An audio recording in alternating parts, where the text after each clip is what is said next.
Chapter 1, You are still here? Good. Those on the toilet, remember to flush and clean your asses clean. I guess you people use your electronics inside the restroom more than ever. Honestly, I would like to understand the need for that someday. As for those on the bed, it is good you are already comfortable. I envy you. How does it feel to have something warm and soft wrapping around you like that? Sorry for the ramblings. If you are still here, I guess you are interested in my life, then. I will take your silence as a confirmation. Wait, that sounds very illegal in a way. Please do not call the cops on my ass. So let me first brief you through the first part, just in case. I do not want you people to get bored because you are the only ones that would listen to me. It is hard to find listeners in my world, after all. My people are all crazies. However, be sure to remember even a native like me do not know a lot about the world I am in. The author himself is still thinking of what is coming next. If there is a hole in the logic, then it is because the author could not think of that. Forgive him, people. Honestly, he is my creator, somewhat like a father to me, so pay him some respects, please. Ahem. Okay, back to the main thing. There is nothing that can be explained. If you are looking for anything scientific, you are probably looking at the wrong place. Maybe you are even on the wrong platform. Who am I to judge? At this point, you should be at least aware of me as a character. Simply put, I just started to have a conscious mind of what is going on with my world. That is it. That is really it. You will not have a better explanation since I cannot give you anything anyway. It seems that I am currently living in of an Eroge. Not reincarnated, not transmigrated, I am a part of it. I was born here by the author and will continue to exist in this place until the end of time. I will survive with a harem ending. Is the name of this world. Quite direct, right? I do not know when, how, or why. One day, I just gained the sentience of my own existence. Seeing everything keeps on repeating again and again probably contributed a lot. The fact that I do not live in a house but some wiggly pencil lines and I have no face yet somehow have a generic hair maybe is another reason. I knew from that moment that I was a mob character, a background being who had virtually nothing to do with the main events. Devastated, I was. Like, really desperate. My life had no meaning. I did not know what to do or where to go. There was no need for studying or nourishments. There was no need for me to have a house, even. That is why I envy you, those who can hear my voice, of your existence. I would be delighted just to feel hungry sometimes. Okay, but enough about me. You are not here to listen to my sadness. You are here because of the cover. When you have all the time in the world, you will start to pay attention to everything around you. That is from a real-life experience right here. Thus, out of boredom, I could only watch the story unfold in front of my eyes. Wait, I don't even have eyes. I have a blackened area to represent the eyes, though. Every day, I would look at the story being driven forward like a movie. Since my role as a mob character is rarely used, I have all of the time in the world to observe others until my time to shine for a few minutes. I felt like a clown, but what could I do? As for the game, it is honestly cliché in every way possible. What would you expect? It is a game that was designed to play with one hand rather than two. When someone is playing this game, they are supposed to think with the lower head, not the upper one. Although, the storyline will bring them to an end if you keep doing that. Let me explain why. There is one male protagonist in the story, Han Sam. He is the run-of-the-mill beta male you see all the time, is very indecisive, typical of games in this genre. Of course, he must have black hair, black eyes, and a small body, you know it? Being the protagonist, he does not have the brains or the brawn. He does have two major good points though. Extreme luck with the ladies and extreme power facing an adversary. I will get back to that second point later. Oh, by the way, even though he always says he is plain looking, Han Sam is the only guy possesses a face in the entire game. I do not.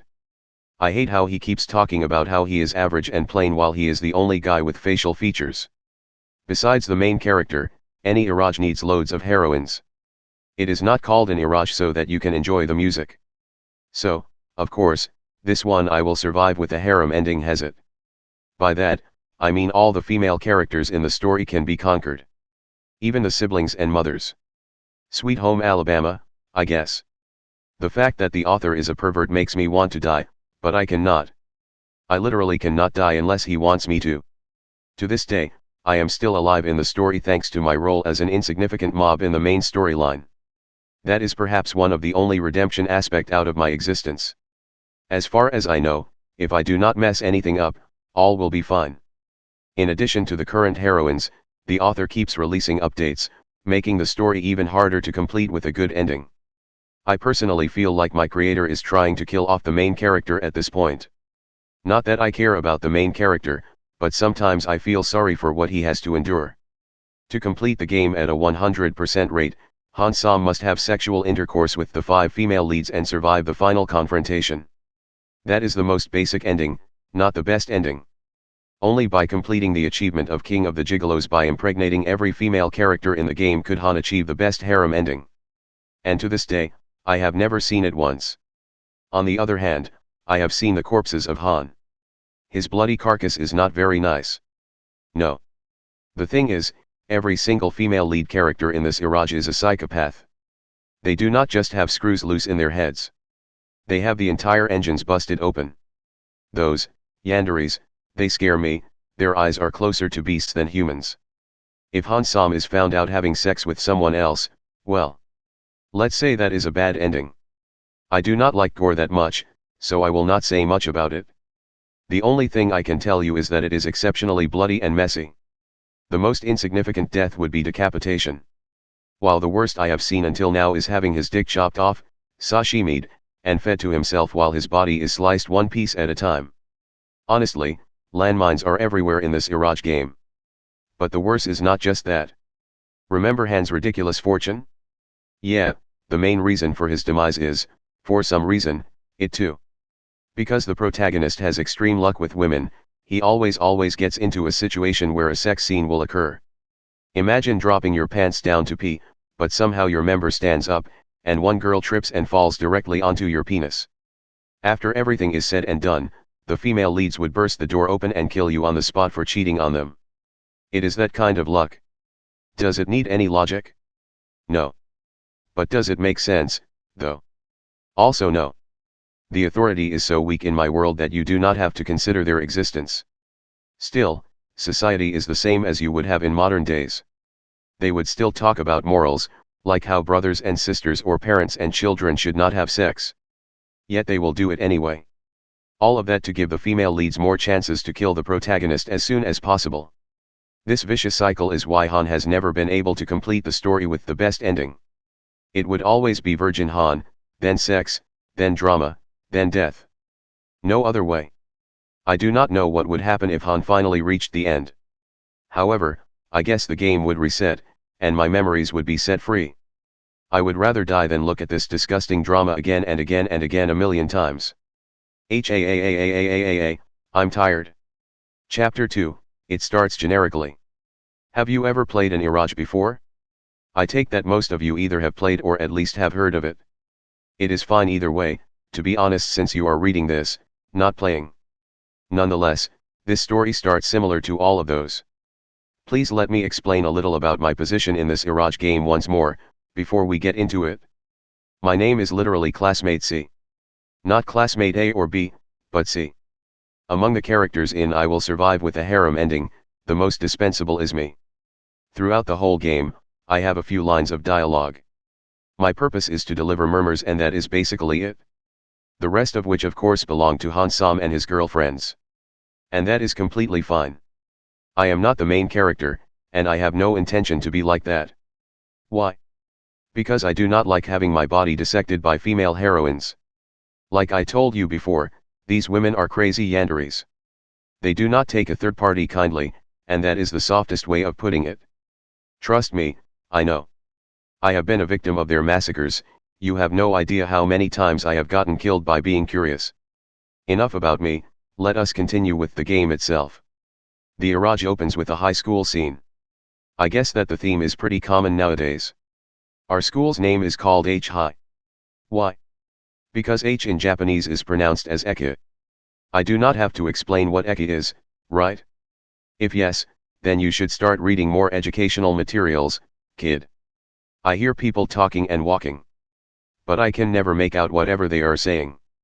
No matter how many times I have heard the same sequence, I cannot understand a single word.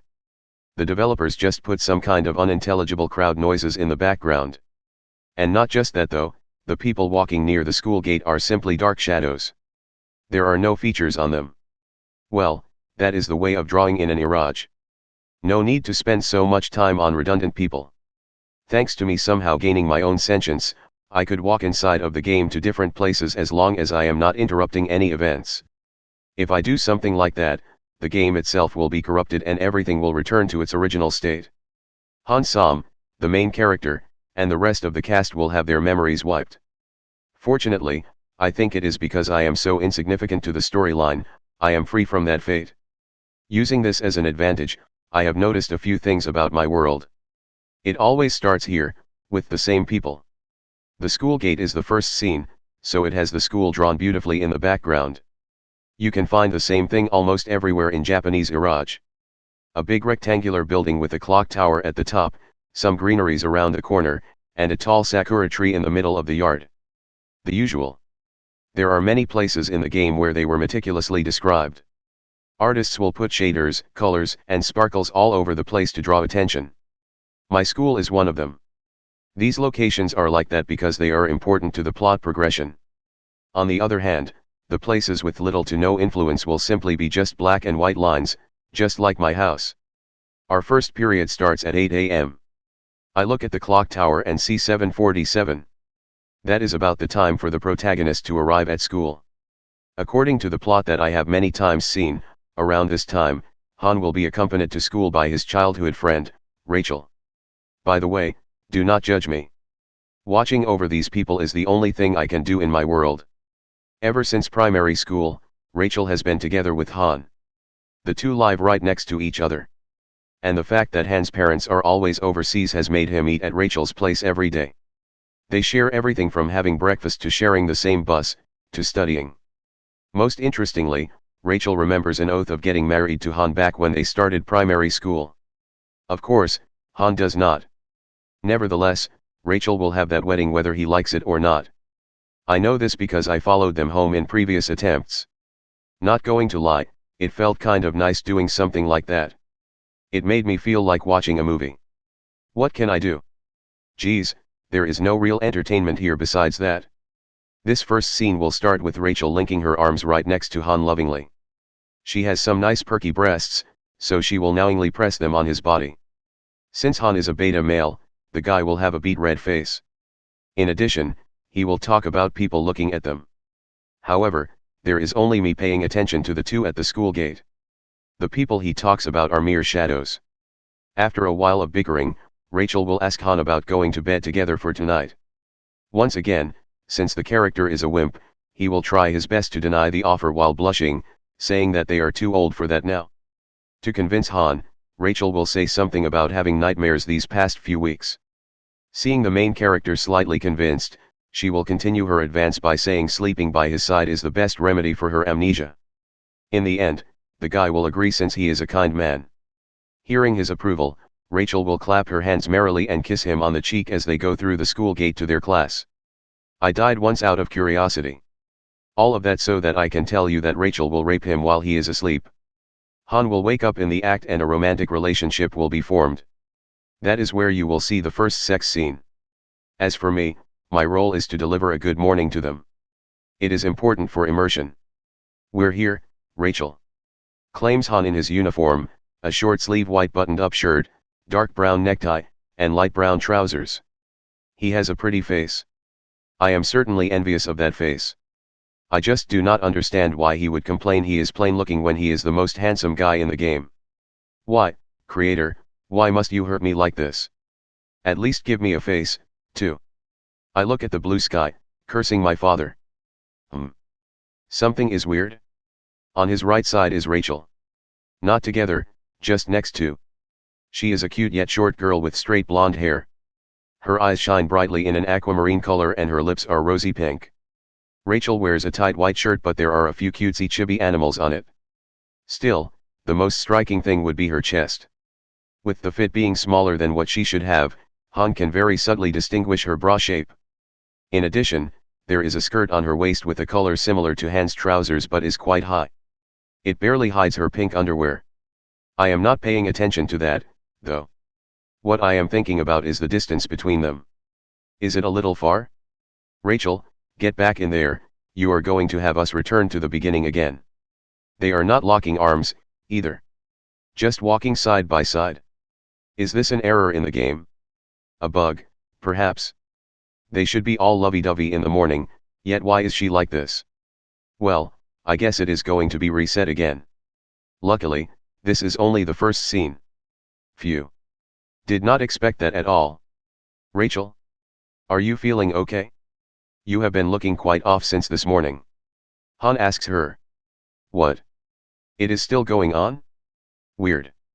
It should be a corrupted version and should be turned off by now. The dialogue seems unfamiliar to me, also.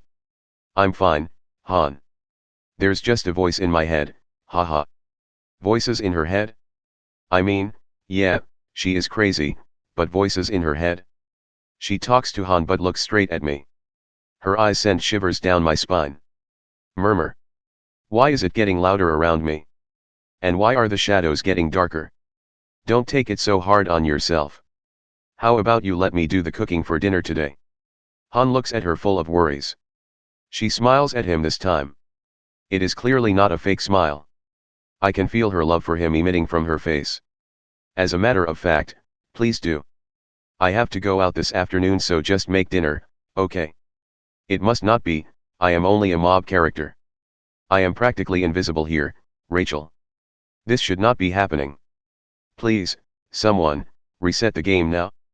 I do not want to get involved with these people. She turns in my direction and opens her rosy lips. Classmate C, good morning. I instinctively deliver my line. Good morning Rachel, good morning Han. Fuck. Chapter 3, what the heck is going on? Calm down, C. You need to calm down first.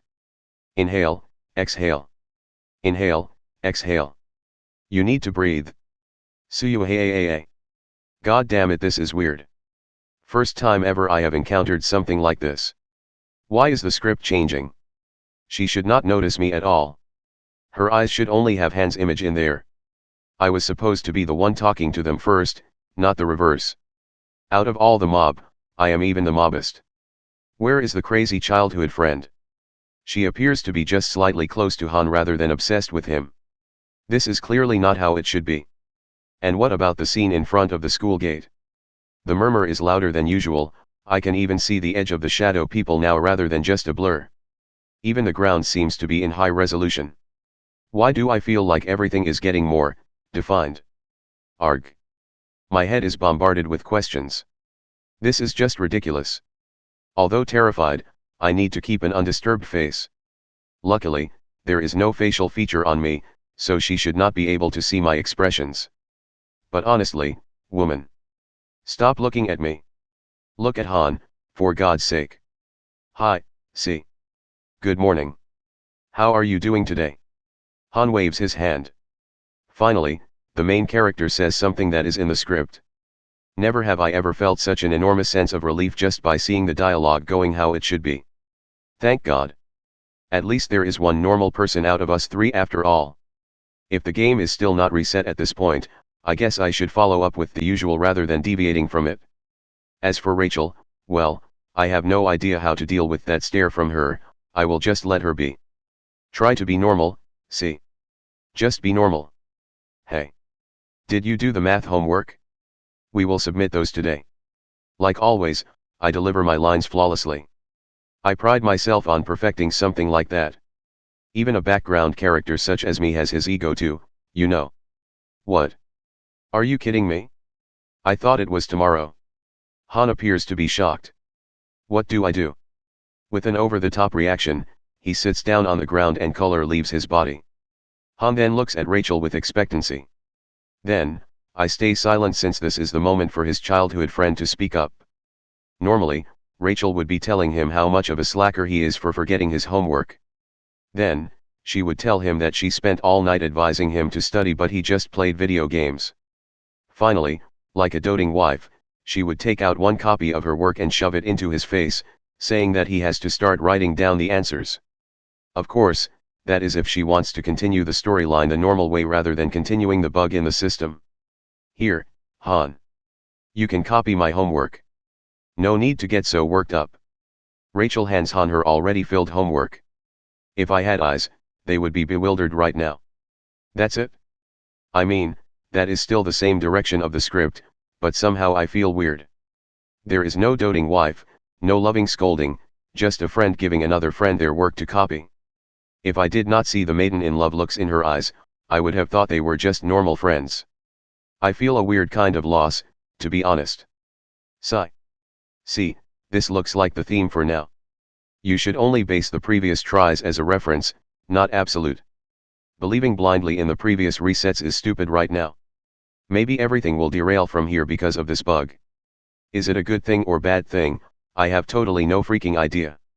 It can be the thing that will finally complete the game, who am I to say? Thank you, Rachel. You're a lifesaver. Han takes the paper from Rachel's hands and brings them high above his head like a golden prize. Looking at him being all over her homework, Rachel puts a soft smile on her face. Please, our relationship is way over this courtesy. Finally, she delivers something normal.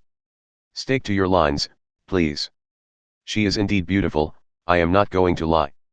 Her smile in your world can capture any man in less than 3 seconds. With a quick glance, one would say these two people are going to tie the knot in the future for sure. If this were a slice of life visual novel, I would probably be happy with this progression. I do know that in your universe the childhood friend never wins, right? Her smile is like sunshine, all right.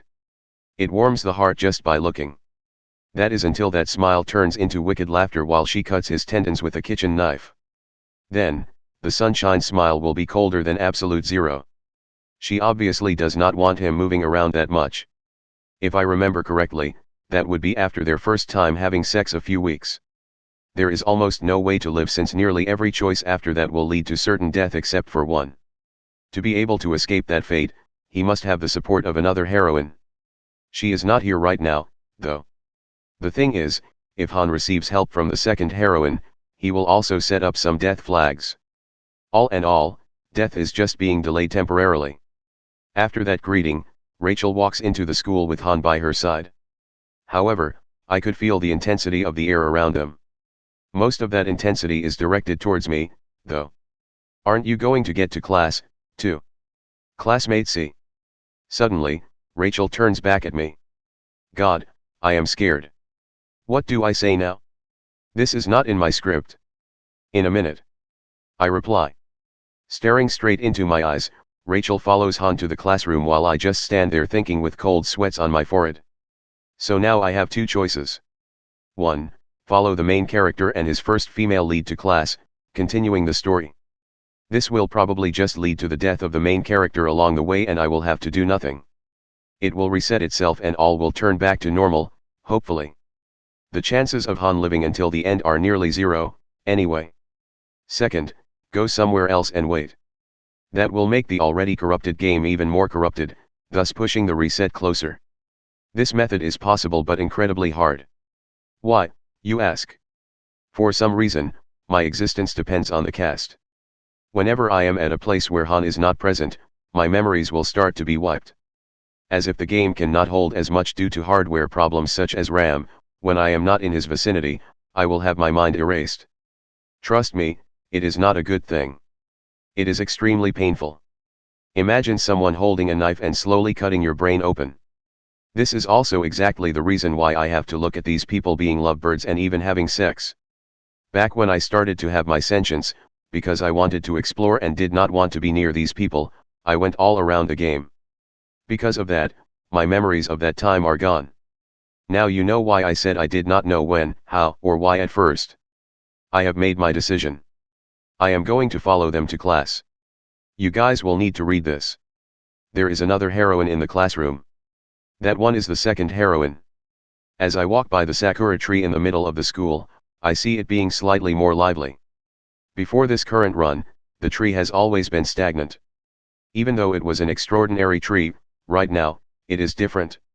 No more the same old tree every season, its leaves now waver in the wind with different colors and patterns. Everything is changing, and I can see that very clearly. Chapter 4, in the classroom. The interior is similar to how most Japanese classrooms should be. There would be a table for teachers and a blackboard at the front, alongside some chalks. The difference between this place and your world would be almost all of the students here are shadow people. They are definitely more defined than before, with sharper edges and things like that. Nonetheless, in the end, they are still shadows. Their sole purpose in this life is to make this place appears crowded. Nothing more, nothing less. They are technically mannequins in the classroom to fill up the empty spaces. Our classroom is on the second floor. Not only that, it has windows that allow us to look outside. And by us, I mean the main cast, not me. Rattle. Good morning. Han pulls the door of the classroom open. On his other hand is the homework given by his childhood friend. Walking behind him is Rachel. She has had quite a disinterested face since our strange encounter this morning. I have heard her saying shut up very quietly to someone invisible. Imaginary friends at this age? What a crazy woman. Even with this bug, she is still living in madness. Would you please stop talking, see? She turns back at me, looking irritated. Excuse me? I was not even talking. Do not blame someone for something they have not done. In fact, I will have you know that I was silent the whole way from the school gate to the classroom. Because of that, I could understand nothing from you, you lunatic woman. Well, she is one of the yanderes, so some quirkiness to her character is understandable. People just love it when the female leads are insane. I respect their kinks. Each to their own, I guess. Hey, Han. Hey, Rachel. How are you two doing? The first one to answer him is classmate A, his best friend. This guy right here has quite a tragic fate. Somewhere in the future, he will be gutted by his dear sister. Why? Because his sister has been madly in love with the main character since years ago, that is why. To my knowledge, it went like this. Knowing Han, classmate A would be afraid that his sister would suffer. Therefore, he advised her to stop her love. Of course, his sister did not take that so well. Instead of trusting her brother, she thought he was trying to separate them. The only way she could think of was to disembowel her brother. No brother, no obstacles. That was her train of thought. Unfortunately, the happiness she got after the murder did not last long.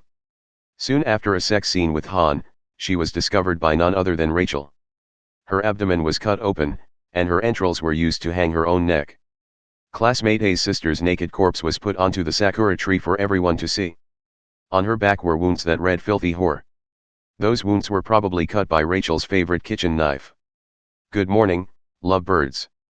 Says classmate B. This guy is one sly son of a gun since he is the first adversary for Han to overcome. Although he is just a third-rate villain, he will create some problems for Han in the future. Classmate B does not have a Yandere event related to him, but he will introduce the dark forces of this world to Han. By the way, these two are better designed than I am. Classmate A and classmate B have different hairstyles and their own faces. Unlike me, who has to see people without eyes. I will also not get into their looks since we all know you people are here for the girls only. I just realized we were supposed to send in our homework today instead of tomorrow. As he makes his way to his chair, Han makes a big sigh. So now I have to start copying Rachel's. I am ashamed of myself. Hi. Kurikawa.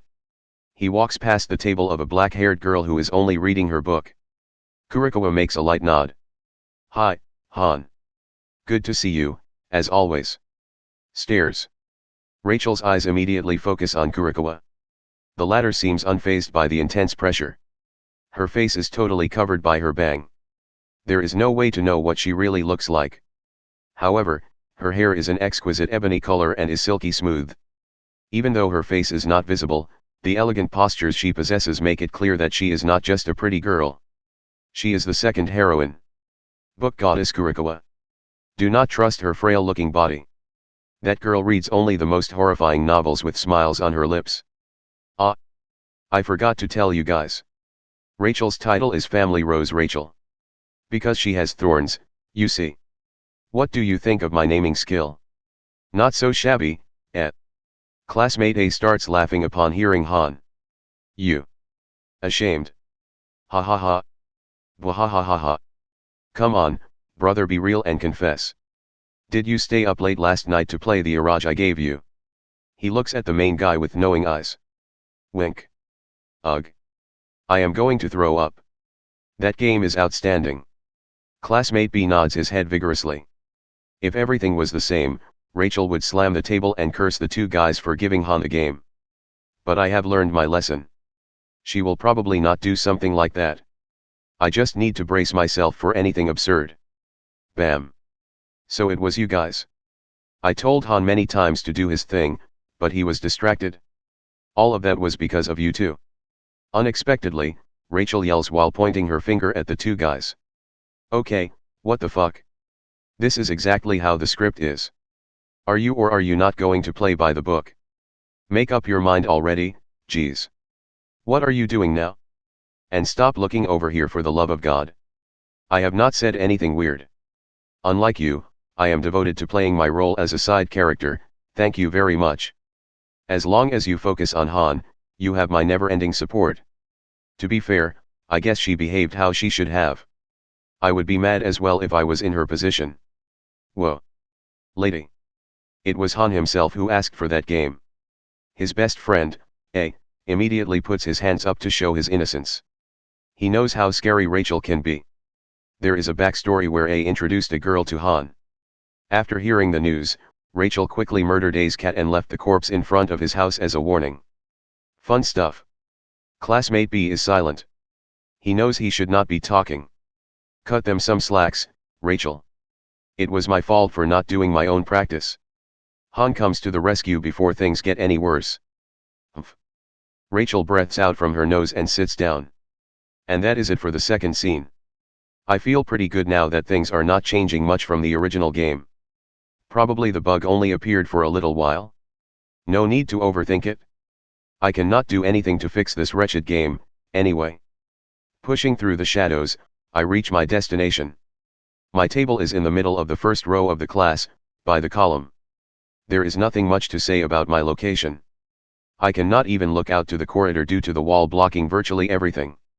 Han's table, however, is much more interesting to talk about. Just like how the protagonist of an anime should be, his location is right next to the window, looking down the schoolyard with the big sakura tree in the middle. From that position, Han can dreamingly gaze outside. The tree will be spectacular if he can make it to the cherry season. As long as he lives, the floating pink petals of the sakura will be a sight to behold.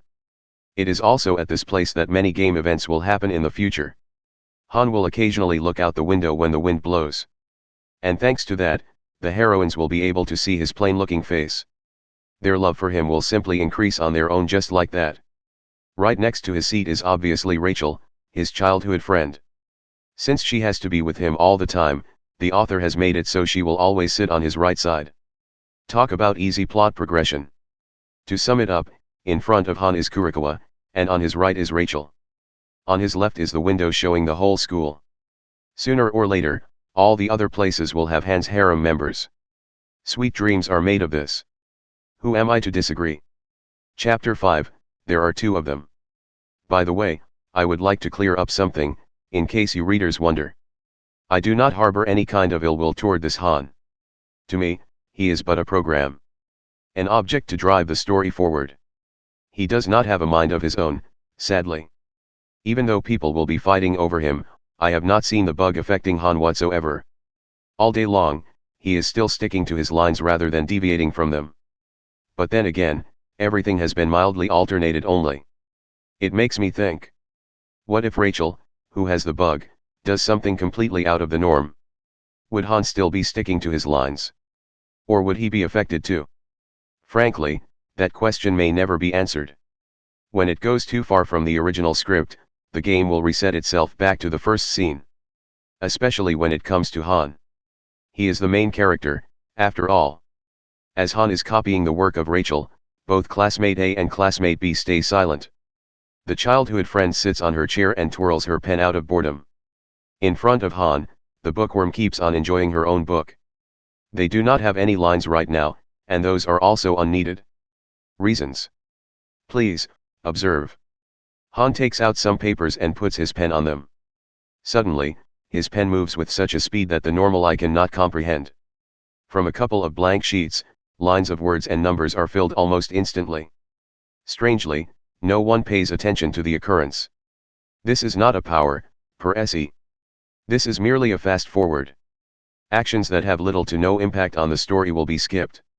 Although, I do see a surprised look on Rachel's face. She seems astounded by what just happened. Ha! What a noob. Still, fret not, my dear Rachel. This will happen a lot throughout our story. After all, the author does not have the time to describe everything happening, right? You will have the time to get used to them. Well, if you have some kind of sentience similar to mine, that is. If not, you will not understand what I say, anyway. Stare. What? Why do you keep looking at me? Look at him. Rachel just suddenly turns to stare straight at me. She is having those beastly pupils again. Instead of just the usual blue color, she has a darker, more sinister overtone. Eyes forward, see. Do not make eye contact with that crazy lady. I remember those eyes quite vividly. She drove her favorite kitchen knife into Han's chest with them on many past occasions. Oh. And in one of them, she was having sex with him, so her lower half was wide open. Rachel was literally opening up her body and his at the same time. I can still remember hiding in a corner watching the scene. Han was bleeding profusely from his wounds, yet she showed no signs of remorse. Crying and laughing hysterically, Rachel kept fucking him while breaking Han's ribcage with the glimmering metal blade.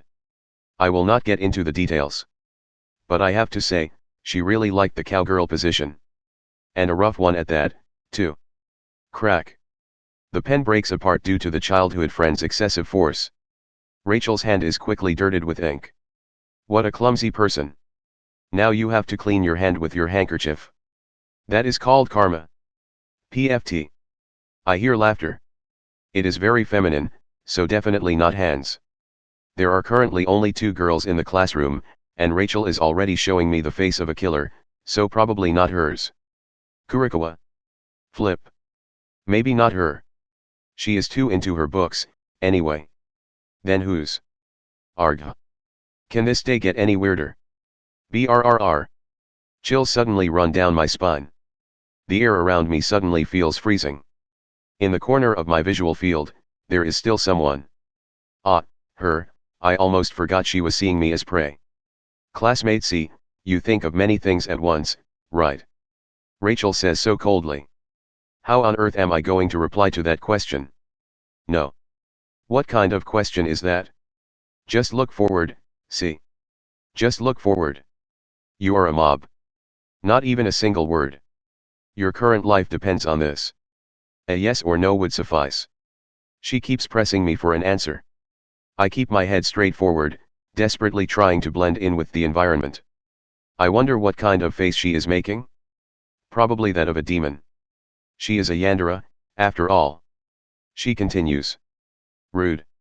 I can feel the heavy tone in her sentence. Han. My guy. Isn't this the moment you should be stepping in? Pretty please? I cannot keep the same look any longer, bro. Done. The protagonist happily exclaims.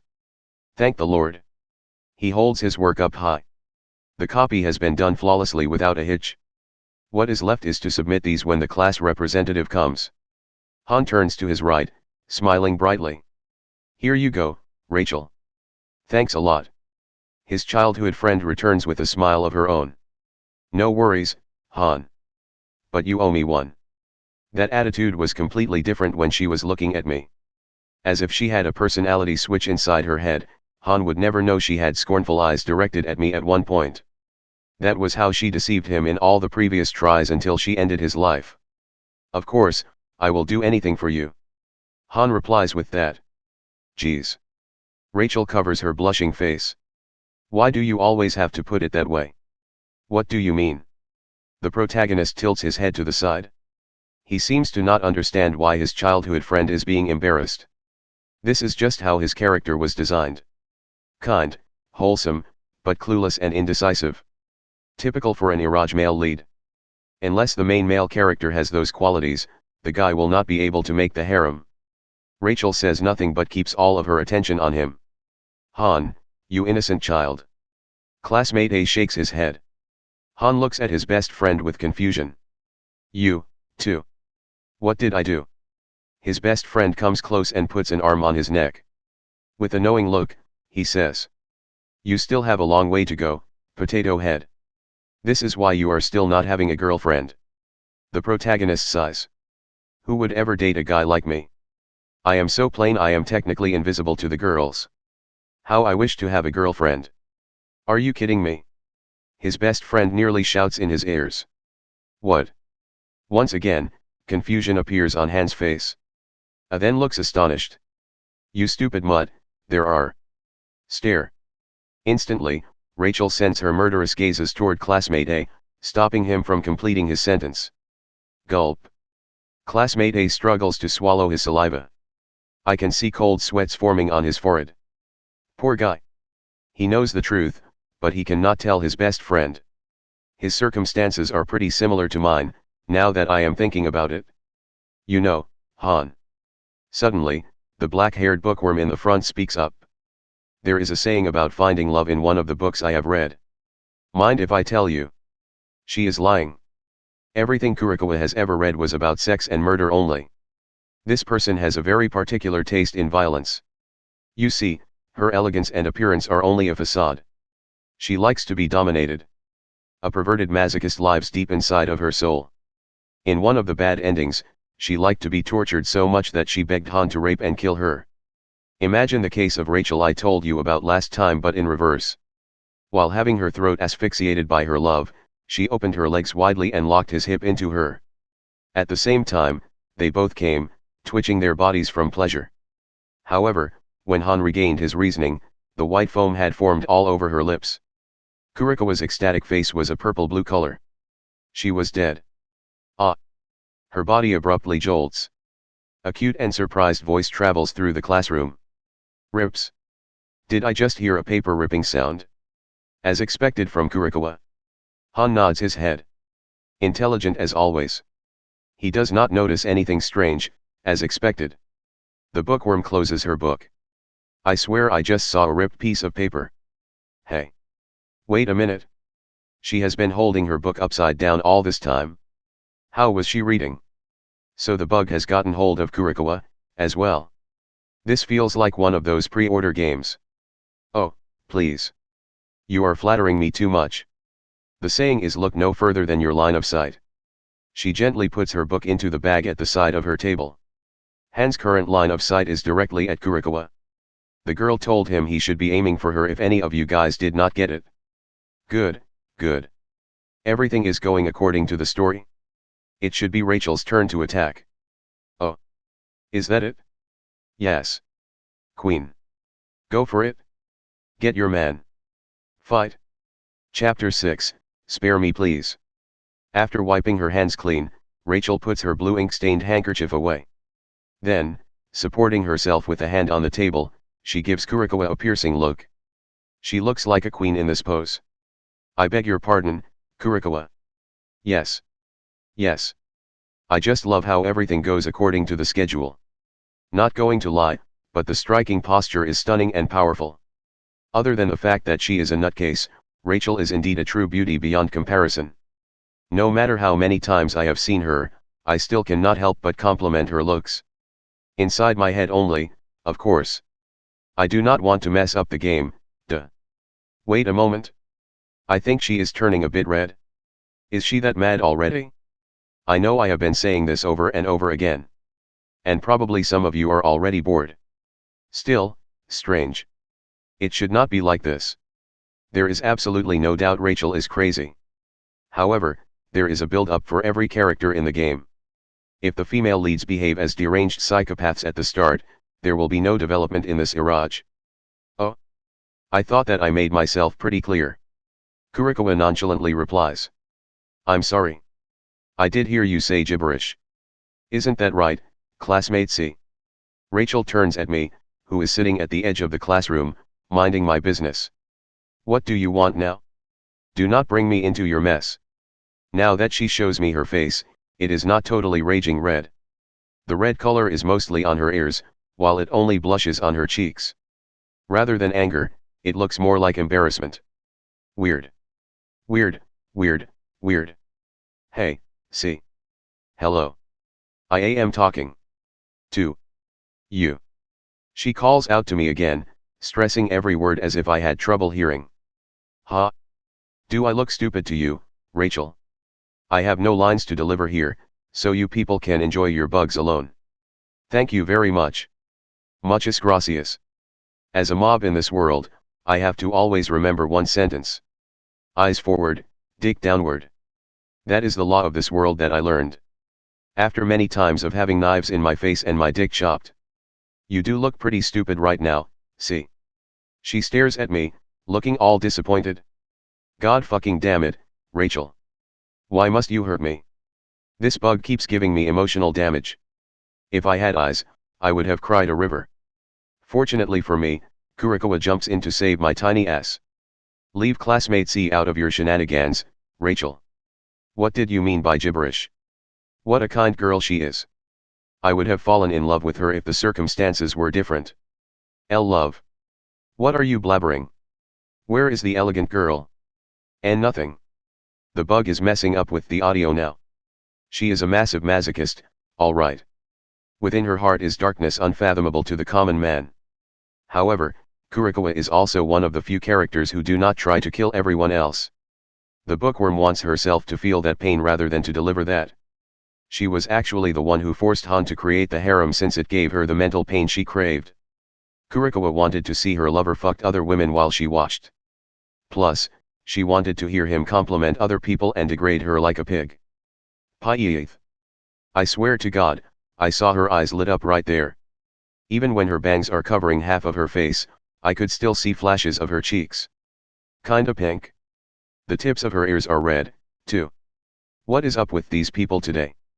On second thought, see, how about you help Rachel answer the question? Kurikawa turns toward me. Rachel quickly follows with a sadistic smile. That is actually a great idea. I wonder if the ever so quiet classmate C has any interesting insights in our discussion. Excuse me? What did I do to you people? I know that classmate C is very talkative despite your quiet appearance. Kurikawa claims. Hello. This is the start of the game. Even if we are halfway through it, the interaction between us two will never be more than a few lines of dialogue. How on earth did you jump to that conclusion? That is something that I can agree with you, Kurikawa. Rachel nods.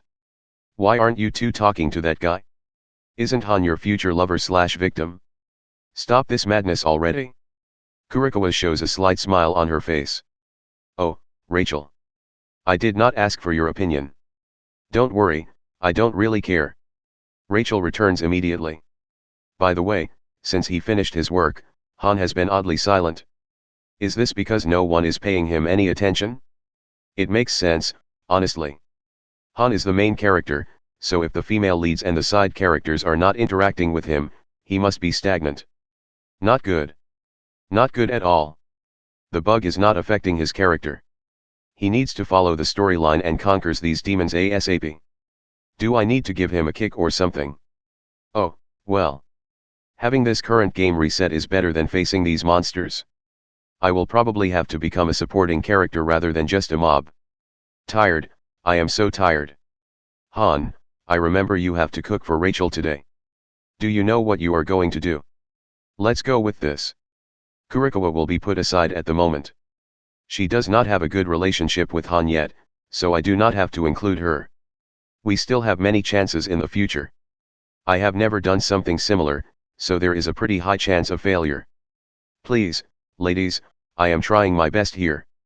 If you keep staring at me like that, I will die from sheer pressure, seriously. Oh. That? I am still not so sure. Han starts to get out of his daze. Yesh. Yes. This is working somehow. Then I need to continue. Keeping a normal voice, I give him a suggestion. Why don't you ask Rachel herself? She asked you to make dinner this morning, then just go and ask her. How freaking clueless can you be? There should be a limit to dullness. My head hurts. I'm so stupid. Yes. Yes, you are. Han turns to his right. What do you want for dinner tonight, Rachel? Anything is fine. She smiles at him. As long as you make it, I am already the happiest woman on earth. Hearing that, Han blushes slightly. Disgusting. Then I will make your favorite, mac and cheese. Dumbass. That is your favorite dish. I forgot that he knows absolutely nothing about this girl, poor Rachel. His thick-headedness never ceases to amaze me, honestly. From the beginning to the end of the game, he has always been pushed around because of his indecisiveness. Because of this reason, he never really had the chance to get to know the heroines. Probably that made it very hard for Han to finally win. Still, Rachel claps her hands in happiness. I can hardly see any hint of discomfort on her face. She is so devoted to him already. Yay. I am so ready for dinner tonight. No. Han needs to try harder if he wants to stay alive. At least give him something difficult. This kind of leniency is damaging to your relationship. Why don't you guys have orange chicken for dinner? I have heard that dish is becoming a trend. Orange chicken is what she likes, Han. Remember that, my boy. Oh yeah. C is right. Why don't we do that? It is not too late to save him. As long as you make it, I will eat anything and everything. Rachel blossoms. Alrighty, everything is back on track. He will make her dinner, and she will help him prepare it. They will be like a newlywed couple, laughing and joking around throughout the cooking scene. After a heartwarming dinner, they will go to bed together. It will be then that Rachel finally jumps on his lower half. Be a dump. My lonely heart feels painful. Still, he needs to strengthen his relationship with Kurikawa as well. She is the second heroine that will help him escape the first death flag. How do I make this work now? It is hard to make Rachel accept Kurikawa. Let's think about it tomorrow. Her scene is still far away. Why don't you join our dinner, see? Why don't you fuck my ass too, Rachel? Chapter 7, The Death Flag comes into class.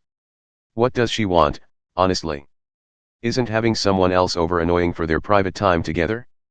I just cannot understand the logic behind her words. Rather than a bug, I somehow feel like I am speaking to a person. This needs to be researched deeper ASAP. I have a bad feeling about this. Nevertheless, for now, I must decline. I have no idea what she is planning. Also, what can I, a mob, do while you two play the newlywed couple game? I get envious, too, you know. Even I want someone to take care of me. Of course, that person should not be similar to you girls. I'm busy this evening. That is what I am going to use. A rather simple excuse, I must say. Maybe a bit too simple. I think I fucked up. Even a child would be able to counter that excuse. Han drops down on his table. Really? Bummer. I was looking forward to your cooking, see? What do you know? The density of the sky must have created a black hole on its own. Now that I am thinking about it. That sounds oddly like he is talking to his heroine. Please let this be just a one-time thing. Please, creator. Rachel's aquamarine eyes gleam at me, unsatisfied by my answer. Why would she be? Oh. Too bad, then. I thought that we could discuss a few things. Phew, not that bad. At least she did not ask me why I was busy.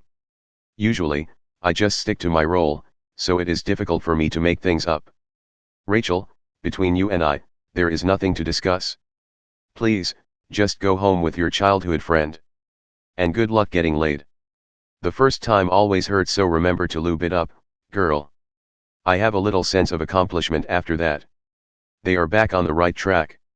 So I will simply step away from this role as a supporting character. No, no, no. Classmate C. That won't do. Rachel shakes her head all of a sudden. Her eyes are still focusing on me. We need you because it looks like you know the trend better than we do. I don't know the taste of orange chicken. Isn't that right, Han?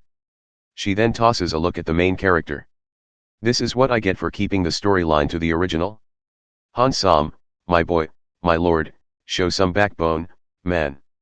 Do not let Rachel push you around like this. The guy answers with. Yeah. That's true, see. We still don't know how to make it yet. Why don't you come and show us? How on the goddamn earth did you come to that conclusion? Why did you not invite your best friend classmate but me? I absolutely will not come to your place. Awaiting me is probably nothing but death. Sometimes I feel like everything is falling apart. Well, maybe just today, but still. Han is not thinking straight, the side characters are not doing anything, and the first heroine is dead focused on me. Can it get any worse? Ahem. There is a recipe online that you can just search it. The dish is not that hard to make. I swear to God I have delivered more lines than even Han himself today. My head hurts just from thinking about how to solve this crap. If there were a hospital in this world, I would go, genuinely. Maybe I have a tumor or something. That does not sound bad at all. A brain tumor would be a blessing at this point. I can finally be far from all these people, far away from these psychopaths. Rachel, can't you see you are bothering other people? Tapping lightly on her table, Kurikawa joins in the conversation. A beautiful black-haired saint finally shines down her warming light to defend me. Are you an angel? I know she is talking about the whole class, not just me. But in my case, where everyone is a bunch of shadows except the main cast, I feel like she is talking directly to me. Excuse me, Kurikawa. Please return to your books. Us three. Stressing the word three very hard, Rachel squints her blue eyes. Are not asking for your participation. Her sentence is almost like a grunt. Unfazed by Rachel's aggression, Kurikawa softly smiles. I just heard C declined your offer just now. Isn't that right, C? I vigorously nod. That is what I call kind. And you tell me you are not bothering other people, Rachel. You must be an angel sent from above, dear Kurikawa. You are here to save my poor soul. I can even hear a choir singing majestically behind your back. It must be nice having your own BGM all the time. Even if I am bothering other people, it is still not your business, isn't it? The atmosphere starts to change around Rachel. I can feel the gravity slowly increase. Metaphorically, of course. Even from a distance, I can still feel the heat emitting from her. I don't need your permission to do anything, Rachel.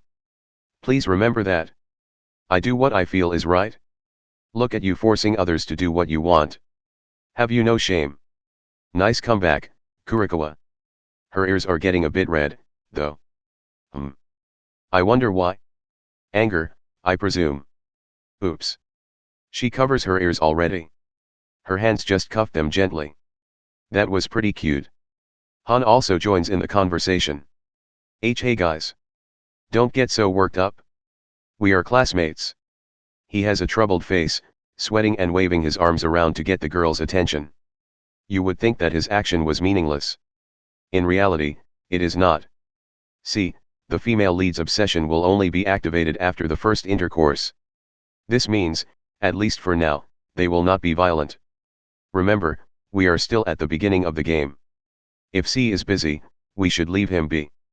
There are many other chances to be together. After Han's desperate call for peace, the two girls sit down. The bickering has seemed to stop thanks to his intervention. I would say that this interaction was a little too early. Usually, Kurikawa would not have such an influence at this point in the game. Her relationship with Han is probably still in its earliest stage. So having her face off the powerful childhood friend is a little risky, especially when Rachel is about to get her Yandere power tonight. But heck. Everything has gone down the hill since this morning. I should only use the past as a marker. I will be an idiot if I keep thinking about the story fixing itself. Stare. I can feel Rachel's violent gaze on my blank face. It is indeed forceful. Ha. Look all you want. Since I have no facial expressions, you will get bored at some point. As for Kurikawa, her red ears could be because she read my thoughts and felt embarrassed by my compliment. Ha ha ha ha ha ha. Ridiculous. As if something like that would happen. It is already hard to gain consciousness, and mind-reading abilities, too. See, you are getting it way over your head. Perhaps that made-up brain tumor is messing up with your thoughts. Swish. Both Rachel and Kurikawa look at me very weirdly. What? Suddenly. Rattle. The classroom door opens, and a girl walks in. If one were to meet her the first time, they would notice her yellow ribbons on both sides of her head. She has long and luscious chestnut hair, making the already feminine figure of her body even more dignified. Her pupils are a dark brown color that shines brightly like marbles. But the looks of them are very stern. On her right arm is a yellow band that says, Class Representative. In short, she is a graceful member of society, our current class rep, Laura. Hugging some documents in her chest, the class rep makes her way to the pedestal. Please submit your math homework. She is the first death flag. Her disappearance will start the main plot of the story. Although Laura is an innocent girl, she will die at the hands of Rachel. If I remember correctly, she was murdered by her own paper knife. Not by cutting her wrist, nope. That is so last year. Rachel forced her to eat it whole. Read it again, I said eat, didn't I? She had to put the paper knife inside her mouth, chew it, and swallow. Quite a brutal way of killing someone, for sure. Chapter 8, Laura's Tragic Fate. After the announcement, Laura comes down to each table to get the homework. The shadow people then hand her pieces of blurry paper while remaining silent. Only the main cast has actual sheets with words and numbers on them. Talk about a different treatment. While she was getting the assignments, Kurikawa and Rachel stared at Laura like crazy. The poor side character did not react to them since it was not in her script. She maintained a dignified aura the whole time. It seemed the class rep was unaffected by the roaming bugs in this game. Just let the girl do her work, people. She has only a couple of days left. Lucky that she is not being affected by the bug.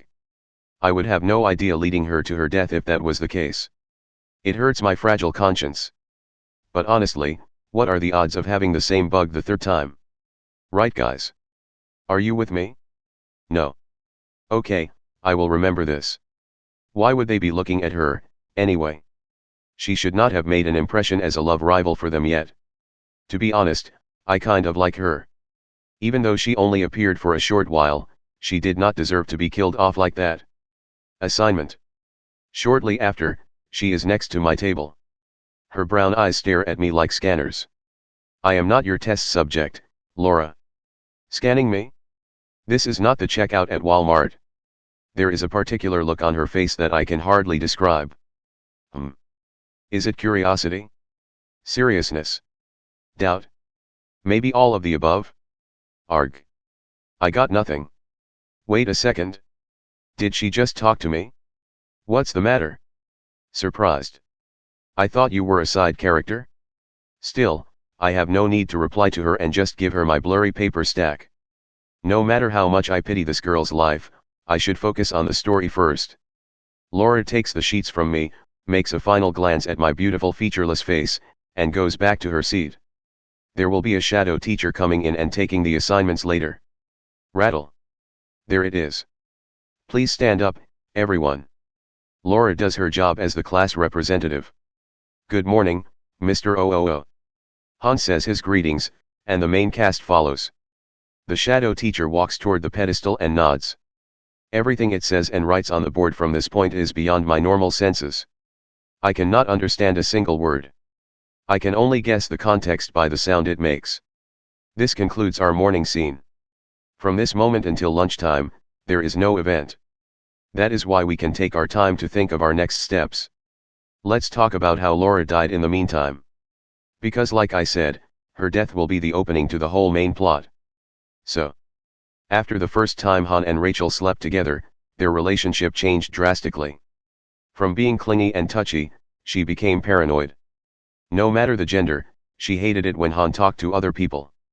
Men, women, Klmnop, helicopters, whatever, as long as they got in between her and her lover, Rachel felt disgusted by them. In the beginning, she was still not that violent. But gradually, Rachel became a true monster worthy of the name Yandere. She wanted to keep Han for herself, and all of his attention must be for her and her alone. Never again did Han have his private moments. Unless he was doing number 2, she had to be with him. Rachel went as far as holding his member and cleaning it with a blowjob after he was done peeing. Isn't that just absurd or what?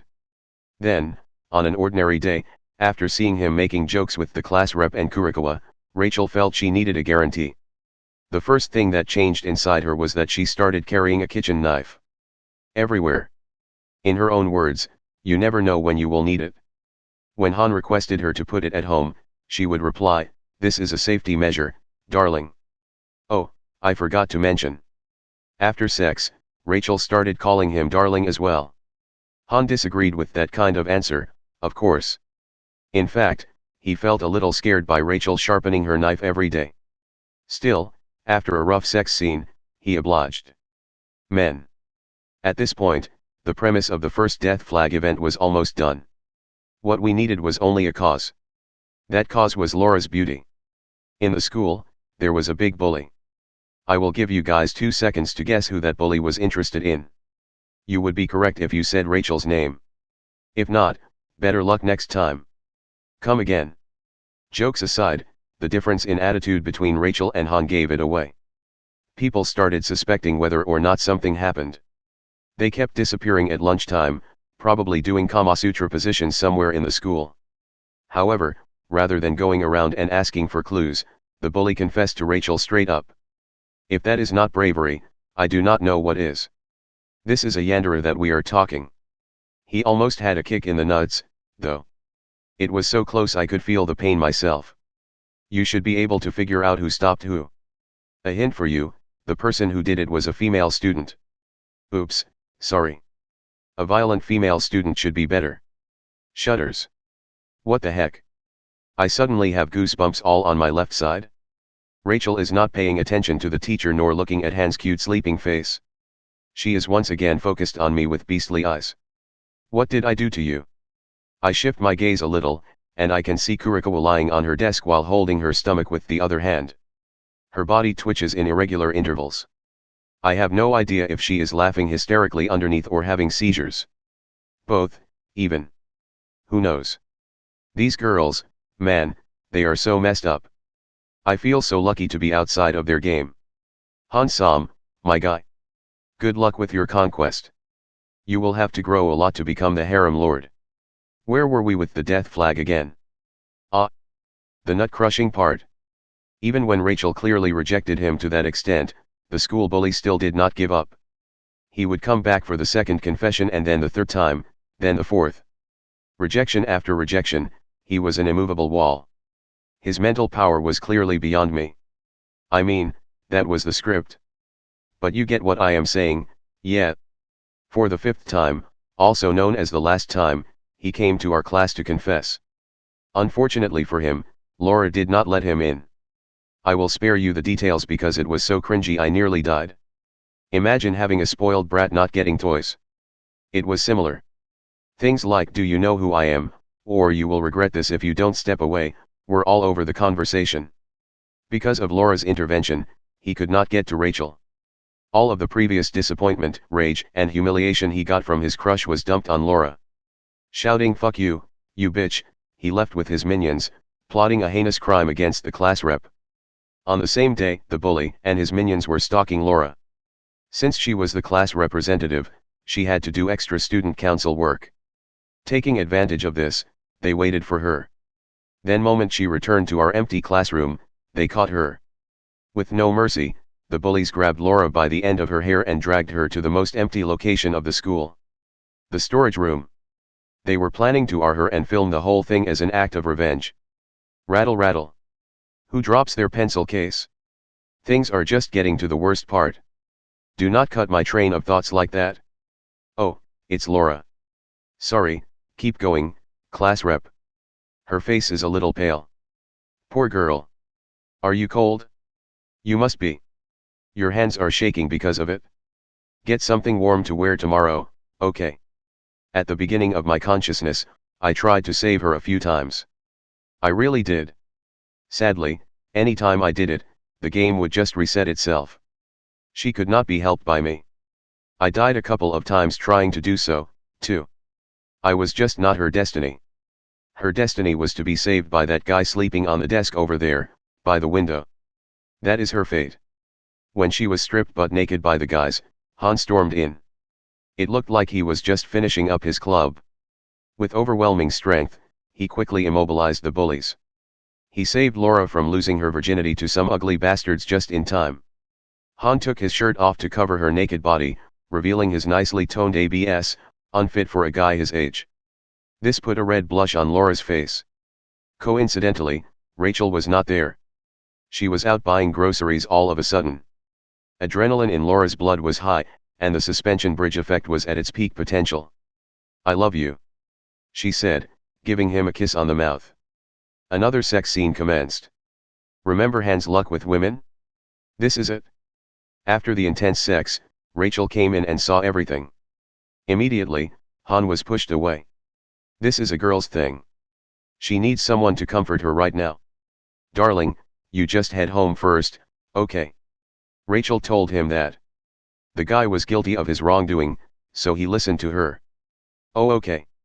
Please, take care of her. I am sorry for this, Rachel." He bowed down to her. "Don't worry, darling. We can talk about this at home later." After that, she took Laura with her and prepared the punishment of eating the paper knife I told you about. Rachel was manically laughing at Laura's hellish suffering. That night, Han was killed. I will remind you if you forget. His childhood friend was fucking him while opening his body with the kitchen knife. She was showered in both cum and blood. Quite a scene, I must say. Quite a spectacular scene.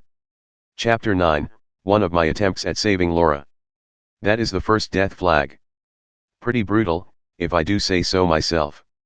I look towards Laura, who is just trying to write down the rubbish things on the board. For real, though, she is gorgeous. The way she diligently notes down everything, combined with her chestnut hair slowly swaying together with the motion of her slender body, is simply out of this world. Her eyes are intensely focused on the shadow teacher in front of her. Not a hint of distraction exists on her charming face. Serious, straightforward, speaking her own mind, that was her personality. The poor girl got killed because of it. This is just between us, but I used to have feelings for her. Who wouldn't? Maybe I even like all the female characters in the game. After all, I have seen only them all my life. If I had no emotions while surrounded by beautiful girls, I would have been pretty gay. My feelings are definitely not love, though. Do not get me wrong. Asterisk. Asterisk. I feel someone looking at me. My arms have goosebumps all over them. Who's that? I turn my head towards the gaze and see both Rachel and Kurikawa sending glares over to my side of the class. What is up with you two again? No matter what you are thinking, please, stop. As if they can hear my voice, they turn their faces straight to the board again. They cannot hear my voice, can they? Can they? I am a little scared thinking my inner thoughts are read by those girls. Ahem. Let's get back to Laura's case. We should not be sidetracked all the time. Those crazy ladies can do whatever they want. I do not even give a damn. If I could divert the class rep's tragedy, I would. Sadly, no matter how hard I tried, the game always reset itself. I will tell you about this one time I tried to cancel her tragic fate. When I did it last time, it ended badly for both of us. Firstly, please note that the class rep never paid me any attention. There was no interaction between us, just like in the original script. Only I, with my sentience, was remembering the times she died. When Laura was being forced to the ground by the bullies, I stormed in to save her. The location was the classroom instead of the storage room. The reason was I wanted to help her as soon as possible. Rather than waiting, no way I would look at her being dragged away like a used rug. I was waiting for the game to reset the whole time. By the way, the time for a reset is never stable. It can be immediately or after a while. The moment of reset depends on the system if it finds an error or not. Just so you know. 3 bullies were attacking Laura. 2 were laughing and saying filthy things to Laura, and the other was pulling her hair, yanking it. It was clear to me who had the lead of that team. It was the guy who Laura confronted, the one who was in love with Rachel. The class representative was lying on the cold floor and crying uncontrollably. It was probably excruciating being held like so. She did not beg, however. Even in this type of scenario, she still kept her morals high. I admired her a lot for that. Run now. I screamed from the bottom of my lungs, trying to distract the bullies. In my hands was the knife I stole from Rachel's house. At that point, I was deliberately messing up the storyline for my own good. The game would reset because of my action. I knew that but did not care so much, though. As long as I could save Laura even just once, I would be satisfied. Laura's eyes lit up with anticipation. What the fuck? The 3 bullies saw me with my weapon. Let's call the one in love with Rachel, Bully A, to make it easy. The other two can be Bully B and Bully C, respectively. Bully A was clearly shaken upon seeing the knife in my hands. Although he was similar to me, having no facial features, he definitely was uncomfortable. The other two were also the same. "Put the fucking knife down," he shouted. I said nothing in reply. Unlike Han, who had dormant power inside him, I did not. He could fight against 3 bullies because he was the main character. If I were to do the same, I would have been a massacre.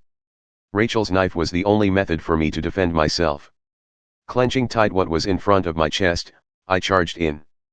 The light flashed from its polished sides. Fucking prick. Even though they were alert, they were by no means afraid of my presence. I will spare myself the humiliation of describing the fight because it was one-sided.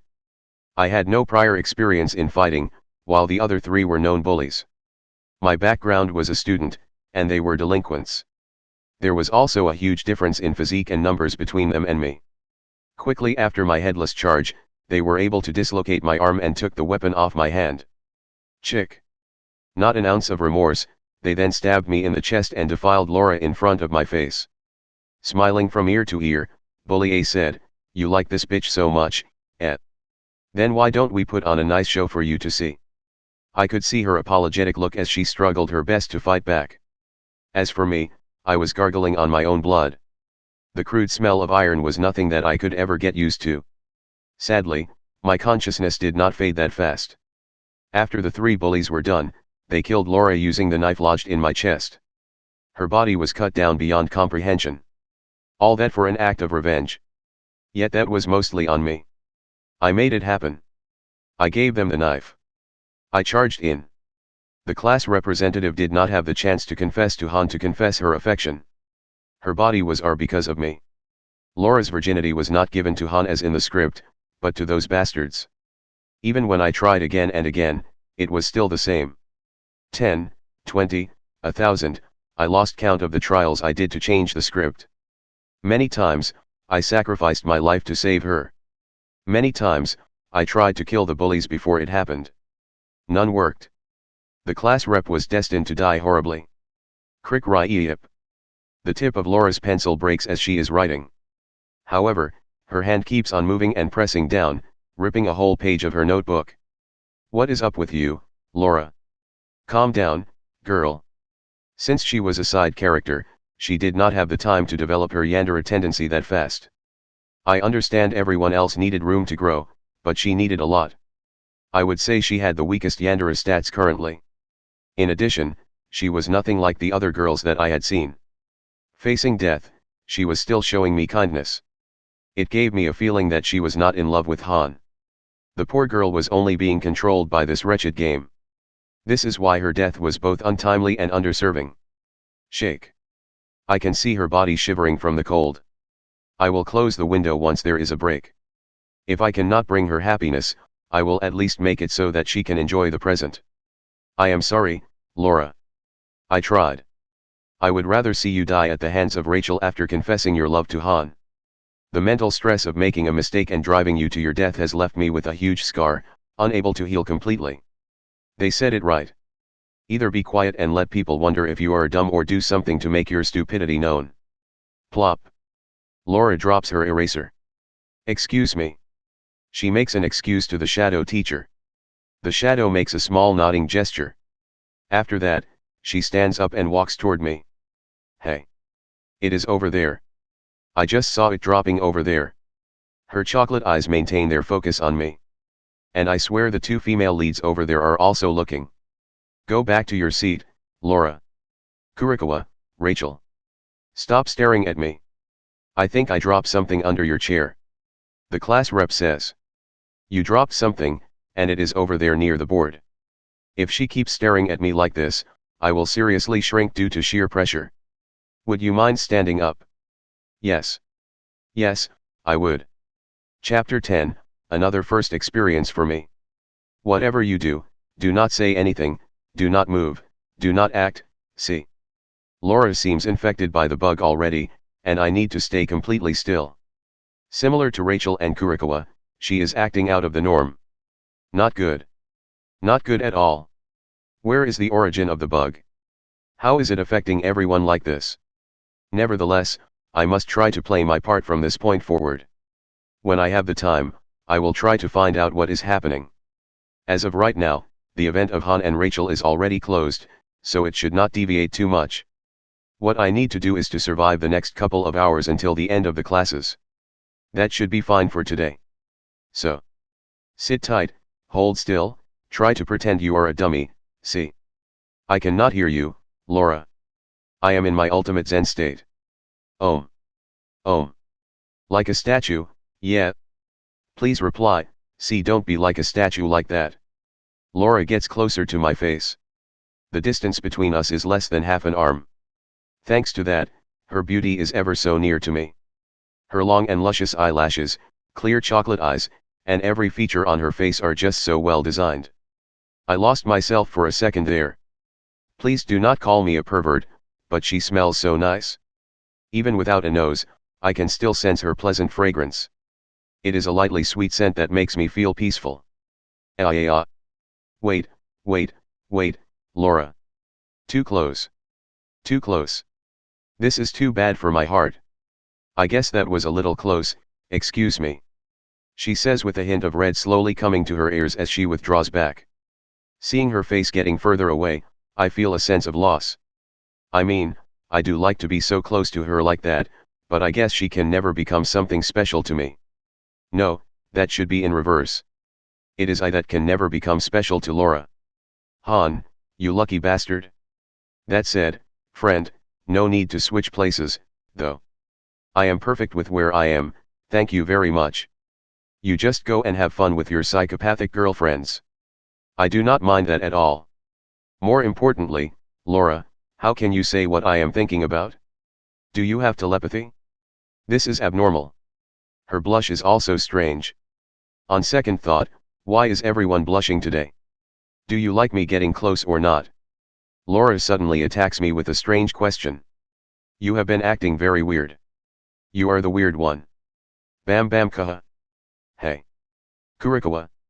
Rachel. The two of you. Why are you hitting the desks like that? You are still in class. Look up to the teacher, at least. I am about to pee in my pants here. And you people are having fun giggling over there? These girls. I know you can hear me. Would you please stand up? I need to get my eraser. But it is literally under your chair, god damn it. She is not letting me go. I think I need to reply with something or else she will stand there for the whole day. That is just the type of person she is. Laura. I don't think it dropped here. Why don't you try looking under your desk? No. I'm pretty sure it went somewhere near your place. This stubborn girl. Then how about you go back to your seat? I'll look for it, then return it to you later. I try to make her return. Maybe she will see it when she is walking. I would rather not bother you with such a trivial thing. Of course, Laura. Of course. See, we are still in class, after all. I just need you to stand up for a second. That's it? I will repay you for your trouble later. Laura looks straight at my face and says with a pleading voice. Why would she behave like that? I am not doing anything for her, aren't I? The interactions between the two of us in the previous tries were nearly zero. She never had eyes on me. Really, what is she thinking about making a scene in the middle of the class like this? This is not her. Man, I wish I could have a mind-reading ability. Sigh. Okay, Laura. You win. I do not know what you are trying to pull here, but you got it. I will stand up from my seat. Look at everything you want, and see if I am correct or not. Give me a second to stand up, class rep. She smiles at me heartily. Thank you. Thank you so much. No problem. There is no need to thank me for that much. Though, somehow I feel like Laura is not thanking me for standing up. While standing near my place to wait, I turn my head at Han's place and see two of his female leads staring at the two of us. The bookworm and the housewife. Mind your own business. After about a minute of looking, Laura finally stands up from my desk. It probably did not roll over here. Thanks again. You've been a great help. I have seen your eraser, pal. It is a rectangular one. How on earth is it supposed to roll? As I said, no problem, class rep. I sit back down on my chair. Peace at last. Go on, go back to your place in the top row of the class. Observe carefully this time. The eraser is not far from you, dear. Just as I am about to breathe a sigh of relief, Laura turns her head back to me. I understand that I have been a bother, but can I ask you a favor? Really, Laura? Really? The shadow teacher is drawing weird symbols on the board, and you go around asking for a favor? Do I even have the chance to say no? Please, see. This is important. Once again, she asks for my help. I nod my head. Stay in class after lunch. That is what I am asking for. Could you help me with that? I nod my head again. I know you would not decline. Wait for me when the school bell chimes, okay? She looks delighted all of a sudden. Nod. It is the same head movement. Nothing too extravagant. I just bobble my head up and down like a doll. In my head, however, there is a complete mess. It feels somewhat similar to an explosion that has taken place in my mind, blasting away every thought. Is this AAA, lunchtime data? Date. It is, isn't it? It must be. If not, what else could it possibly mean? There is nothing to do in my world other than watching Han flirt with his girls, so I may be a little slow in this regard. How long has it been? 10 years? 100? 1000? Or 10,000? I just have absolutely no idea. For me to have a date all of a sudden. Today I have received so many firsts. Even if Laura asks me to do something mundane, it would still count as a date, right? I look at Laura returning to her seat in the front of the class. Her face has turned totally red. Pretty bold coming up to me to ask for something like that. She must be thinking how weird she put it and is now embarrassed by it. As for me, my heart is running wild inside of my chest. I can even hear the drum-like beatings in my ears. I do not think for a second that she has any type of feelings for me other than friendliness, though. Remember, eyes forward, dick downward, see. If you want to live, you need to etch that onto your skull. Stare. At this point, I do not care what Rachel and Kurikawa are doing. They can stare however they want. Look at me. I am the guy being asked for a lunch date for the first time ever after tens of thousands of reset. I am not afraid of you girls anymore. No goosebumps on my arms. My body is much stronger now, thanks to Laura's request. I am having a lunch date. God bless this game. There is no need for me to pay attention to you two anymore. Stare. Okay, maybe a little afraid, still. Let's take a glance at them. Stare. What? They look straight into my soul. Goo. My whole body shivers. I have goosebumps again. Huh? Laura. What are you doing? Why are you standing up? What is up with the irritated face? Rachel, Kurikawa. Please pay attention in class. This is not recess. Excuse me, what did you say? As the class representative, I must keep you girls on the right track. No. No. Nope. Nope. Let me out. Let me out of here. Chapter 11, I have a plan. I do not think it is appropriate of you to tell us what we can and cannot do in the middle of the class like this, Laura. Kurikawa sends the class rep a chilling stare instantly. Hearing that, Rachel quickly follows up with the same look. She is disregarding her childhood friend sleeping by the window. I somehow feel whenever he is not in the conversation, she has more freedom. It is a weird feeling, for sure. Han, how can you be so carefree when your two wives fight with your side girl? Pai. Ack. I swear all of them just looked at me at once. I saw the face of death. Kurikawa is correct. Even Mr. OOO is not saying anything. What rights do you have to be the boss of us? Rachel, dear, do not bother the poor teacher. He is just a shadow man. Mr. OOO will not react to any of us unless it is in the script. And this event you girls are doing is clearly not in the main story.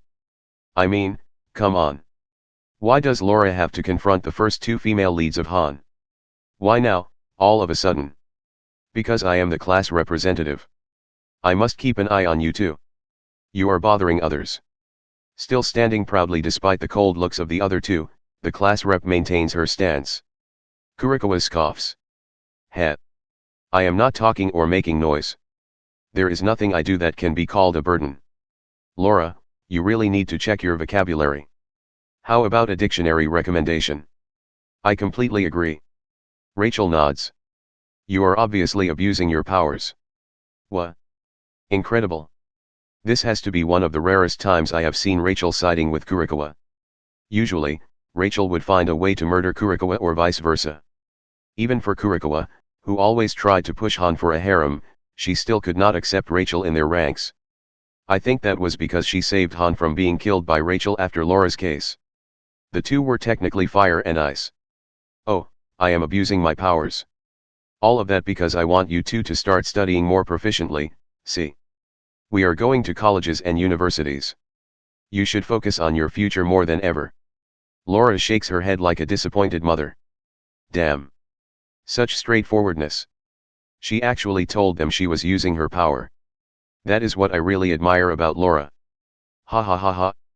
Laura, dear. Future. Ha ha ha ha ha. Rachel laughs. Lady, we are still in the middle of the class. How is this normal? Kurikawa also smirks. Although her bang covers her eyes, I can still see some gleams of sarcasm.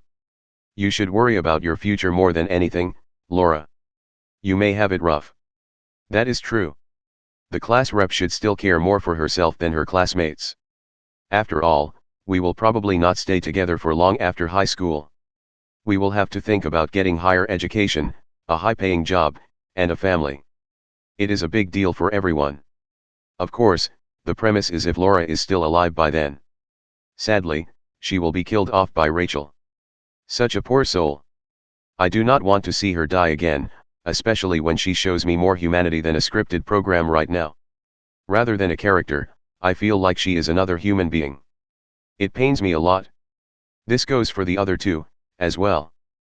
But Rachel and Kurikawa are only for Han. I am not going to do anything to them. Be as human as they may. They just scream death flag to me. Chapter 12, you know what? I have made up my mind. This current run is probably busted, anyway. Out of nowhere came a ridiculous event that should not have happened at all. The reset is definitely imminent. I just do not know when it will be activated. That is why, from here on out, I will not stick to the game anymore. I will do whatever I want to. And, to be honest with all of you, I am now seriously considering suicide. Before you get riled up, please let me explain. Swish. My back is cold. I can feel the icy stare of 3 pairs of eyes. What are you going to do? Kill me? Huh? I am already thinking about doing that myself. Huh? The class rep is sitting down? And Kurikawa? And Rachel, too. Suddenly everything is solved. What happened to them during my monologue? I have no idea how that happened, but alas, great job, girls. Okay, now that the commotion is over by some unknown means, I will talk to you about my plan. First, do I look forward to joining Laura at lunch? Yes, I do. Be true to yourself. Would you feel giddy too if a beautiful girl asked you to wait for her? Or a boy? Or a tank? I do not judge. You have your own preference.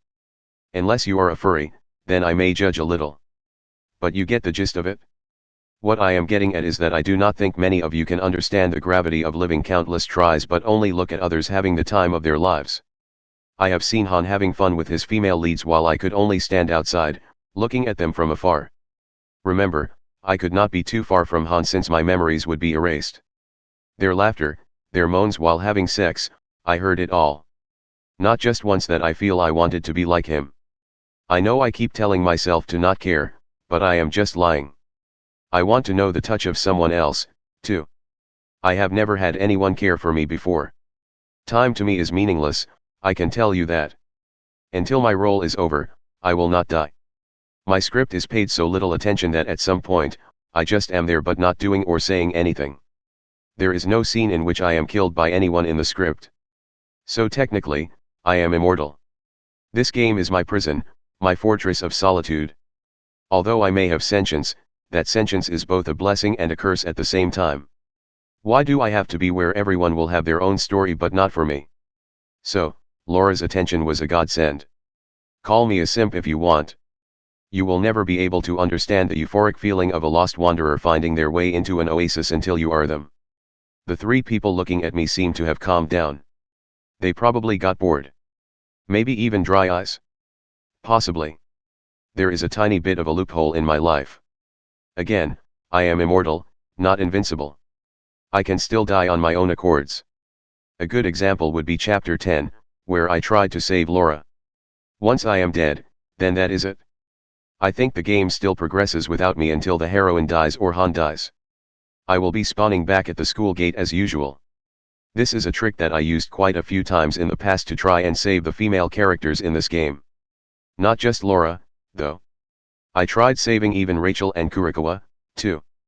Even the other characters. If I failed, I would just find the quickest way to kill myself.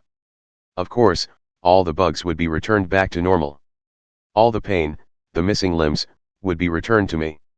The others would be oblivious to the past, too. Their memories of the previous trial will be wiped off completely. Ignorance is bliss, man. I unconsciously look at Han and his childhood friend, who is wiping her eyes with her handkerchief. Did something fly into her eyes? They look pinkish. Is Kurikawa doing the same thing? I have no idea. Her bang covers everything. It sure does look like so. How does she see through that thing? I have absolutely no idea. The hair should be poking in her eyes sometimes. Lastly, my lunch date partner, Laura. She is not writing anymore. Still holding the mechanic pencil in her right hand, it is not moving. Well, not exactly. I do see it shaking left and right. She must be feeling tired from the previous commotion. Sniff. A cold? Makes sense.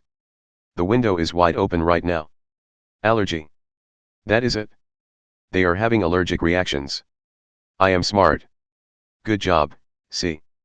Anyhow, that is what I am going to do for now. I am going to enjoy all of this for the day. Instead of thinking about others, I will try my best to talk to the current Laura. Maybe this is the only chance I have at a sliver of romance.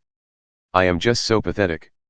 After lunch, there would be no more events, so the game would be fast-forwarded until the end of class. Rachel will go home alongside Han, and I will try to keep the furthest distance to avoid getting my memories wiped.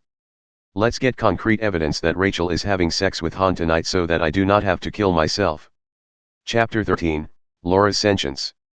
When I came to my senses, I was in the corridor of my school. For some reason, I just understood this was where I was supposed to be. There was an unarguable sense of trust in that information. How I got to know that, I had no idea. As if someone forced that info into my head without my consent. Holding a stack of unknown files in my chest, I kept walking with nothing in my head. I checked the content of the files. On the inside of the hardcover, there was nothing written. The papers were blank without a doubt. Then why was I even bringing those things? In addition, around me, the people, or rather shadows, kept passing by. I could only hear unintelligible murmurs throughout their conversations, even though it was lively in the corridor. I felt alienated, like I did not belong there. The shadow people kept doing their things, only I was stuck in my track. Somehow, there was no fear in my chest. Put into such an abnormal situation, one would be expected to be scared. Terrified, even. However, as if that scene was ordinary, I paid it not so much attention. What did exist, though, was just bitter loneliness. I pitied the one who ever had to endure such a thing. But probably, it was just me. Despite me not knowing the direction, the destination was clear. My feet showed me the way on their own without my knowing. I was heading toward a classroom. My classroom, in particular. While walking, I started to have a weird conversation inside my head. Who am I? I am Laura. That is my name. Who is Laura? The class representative. What am I doing? Going to class. Whose class am I in? Han Sam. And classmate C. Why do I know about him? Who is this classmate C? Why did I take a while to remember that? Han is a male student in my class. He is special. What is so special about him? He is my destiny. Destiny. As in love? He is no. My destiny. I could not get anything else after that about Han. But I was eager to know the classmate C person. Why is their name so strange? Who would have such a ridiculous name? There was no answer. So I should be looking for it myself. I was similar to a baby right after birth, curious about the world surrounding me. In my head, there was some kind of force pulling me to this person named Han. I must be there with him. I must get to know him. But in my heart, it was another face. Blurry and distorted beyond recognition. I could not remember the details of that face. Why? Why was the face of that handsome person clear, but the classmate C person was not? What was the difference between them? And those things in my head, I could not describe well because they were very abstract. Still, I understood two things. Firstly, I was supposed to be an elegant, collected, and dignified class representative. A role model for others, if you would. My job would be to correct those students with wrong behaviors, so they could have a better future. Secondly, Han's related information was clear as night and day. Everything about his face, his outfit, and his personality was defined. This was information that seemed to be given to me. C's face was nothing like that. Calling it information was just incorrect. The fragments of that person were closer to memories than anything else. Only broken memories came from a time when no one could remember could have that kind of vagueness. Then, another question would arise. Since when did I have these memories? If I could go down memory lane, I could figure out the reasons. Probably. I tried to remember this morning or the day before. Any additional memories would be beneficial to me at that point. Quickly, I realized that I had nothing. It was fine. I was human, after all. A little bit of memory loss was expected of people like us. I just had to try a bit harder. I squeezed my eyes shut and tried again, searching all the corners of my head, but still nothing. There was no recollection of the time before walking in the school's corridor in my head. My whole body felt cold all of a sudden. I nearly dropped the files in my chest. Even without a mirror, I could swear my face was a pale blue color. The blood in my body seemed to have disappeared all of a sudden. What did I have for breakfast? How did I go to school? Bus or bike? Nothing. Where do I live? Who are my parents? What is my last name? Again, nothing. I was terrified. I wanted to scream because of my amnesia. All I knew was not about myself. All I knew was about a guy named Han alongside some fragments of a guy called C. I was petrified so much that I could not move at all. Where are my families? Who am I really? And the most crucial question, why do I have no memories? No one could answer those questions for me. The terrible realization attacked me like a knife in my windpipe. I tried calling and then hitting the shadow people around me to get their attention, but to no avail. Nothing I did make them turn toward me. I wanted to get to a hospital. My amnesia was a massive problem, so I had to have it checked immediately. Maybe it is a brain tumor, I thought. If so, I would be close to death already. Sadness overwhelmed my entire being instantly. I did not want to die. I was still young. My future was still a long way ahead of me. And I had to finally say goodbye to everything? My knees went weak as I fell to the cold floor, and my whole body shook violently. I was on the verge of bursting out tears. I had a phone in my pocket but no numbers on it. There was no way for me to call for help. Never could I imagine that I was living inside of an Eroge. That never came to my head. The possibility of something like that happening would be near zero. Now, I know. Back then, I did not. It was at that moment that I heard a small voice. Why don't you fuck my ass too, Rachel? It was vulgar and disgusting, but it was the first foreign voice I could hear in this strange world. Is anyone there? Can you hear me? I need to get to the hospital. Could you please show me the way? I desperately called for help from the stranger. Maybe they could show me the way. If I tried, I could live a bit longer. No. It was not even about my life. I wanted to know who I really was. I would gladly do the brain surgery if it meant I could get my memories back. My life, my experience, I needed them. Otherwise, I would be just a clueless class representative. Clutching to that last sliver of hope, I ran forward with the files in my chest. Even when the voice kept talking about ridiculous things, I ran. The direction of the voice somehow is where my feet had been leading me. My classroom. And good luck getting laid. The first time always hurts, so remember to lube it up, girl. Then, after a few meaningless sentences, the voice gave me a hint. I swear to God I have delivered more lines than even Han himself today. Han was involved. The person whom I knew a lot was in the monologue. And the voice. I felt like the owner of that voice understood his surroundings differently. Delivering more lines. Who would be talking like that? They were not treating the people called Rachel and Kurikawa as people but as mere characters. Remember, we are still at the beginning of the game. I was dead on my track, right in front of the door to my classroom. Beginning of the game. Not a game. The game. I asked myself what it meant. A small and utterly ridiculous possibility slowly formed in my head. The voice was the loudest in the classroom. The owner should be inside. That person should know what was going on. At least they could help me get to a hospital. I will be an idiot if I keep thinking about the story fixing itself. It is already hard to gain consciousness, and mind-reading abilities, too. See, you are getting it way over your head. See. See. That person was C. Asterisk ba dump. Asterisk. I felt a sharp pain in my heart. No, not physical pain. Asterisk tap. Tap. Tap asterisk. Tears streamed down my cheeks and fell onto the floor. I could not help myself but cry. There was not a clue why I would do such a thing. But deep down inside of me, there was a relief. Already, I knew what had to be done. No matter what, I needed to talk to classmate C.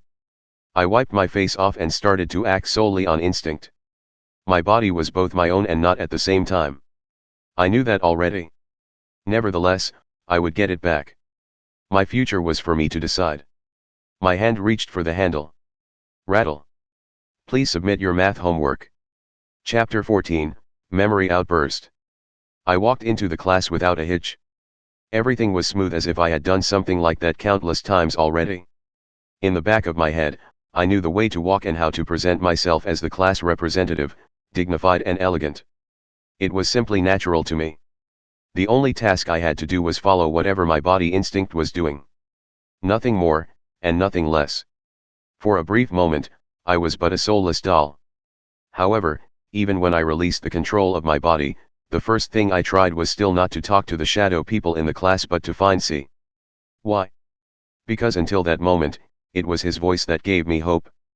When there was only despair inside me, his comments about this world showed me there was still another person I could share it with. The darkness that enveloped my entire being was blasted away. I was walking in a pitch-black tunnel with no hope of escaping, and he was the one who shined the light on me. All thanks to his ridiculous comments. A weird person, he was. No one knew how fast my heart was beating because of that, nor they could ever come to understand. In a situation where you suddenly knew everything was just some dumb game made by a pervert somewhere, it was already hard to remain sane. I wondered how C figured out he was inside of a game. Even I could not believe it completely. Did he feel any disturbing emotions? Because I certainly did. If so, how did he get through all of that, though? Did he get any help from anyone? Questions kept on piling up in my head with no signs of stopping. The more I thought about C, the heavier my chest became. One would expect to be suspicious, fearful, and doubtful in my shoes. Yet, I felt nothing like that. Rather than being anxious about all the coming questions, I felt an indescribable sense of calm. Like there was a voice telling me as long as it was him, I would not be alone. And above all else, I wanted to know if there was any reason behind it for my sentience. Personally, I had no idea, to be honest. What I did know was that I was frantically looking for him. Strangely, I had a feeling that the cloudiness in my memories could be solved by C and C alone. As for Han, it was not yet time for me to think about that person. Be as good-looking as he was not someone I longed for in my heart. My chest did not ache when I was thinking about him. I understood that compared to C, he was more vivid, but he did not feel real to me. In fact, it was too forced how I could remember everything about Han. My body could not be controlled entirely by me, but my mind was entirely mine. I could think for myself. Nothing and no one could ever take it away from me. However, The moment I entered the room, I was baffled and almost lost control. No. Even the word baffle could not illustrate the exact feeling I experienced. To put it simply, I had a big bang in my head. It was as if I received another sense besides the 5 basic senses, an eye-opening sensation. Immediately, universes were created in a fraction of a second. And all the neurons I possessed reacted the same way at once, sending endless waves of electrical impulses to every cell within me. Like a deer in the headlights, a moth in front of a lamp, I could not do anything else. There he was, sitting next to the column and staring at me, oblivious of what he had been doing to my heart. He looked just how his image in my mind was. The fog in my memories instantly cleared up upon seeing him. At that point, even when I still had many questions, I got a notion. That he was the one holding the key to all of this mess. The only one. Classmate C had a blank face with no facial features on him. Although I made out something that looked like 2 thin strokes of eyebrows on that featureless face. Quite hilarious. Furthermore, although he looked more or less like a faceless ghost, I did not feel that he was off. Not at all. I wanted to walk toward him. I wanted to ask him how he came to understand the truth about the world he lived in, or whether or not he had found a way out yet. But my whole body was stiff as a stone. No matter how hard I tried, I could not do and say what I desperately needed to hear. I just walked in and asked for some kind of math assignment. And in addition, my chest felt like it was on fire. I felt like something was about to burst. Not only that, but I felt like crying and bawling my eyes out until my throat had been made a complete mess. One more thing I made out from that first interaction between us was a specific feeling of seeing a lifelong companion after many years.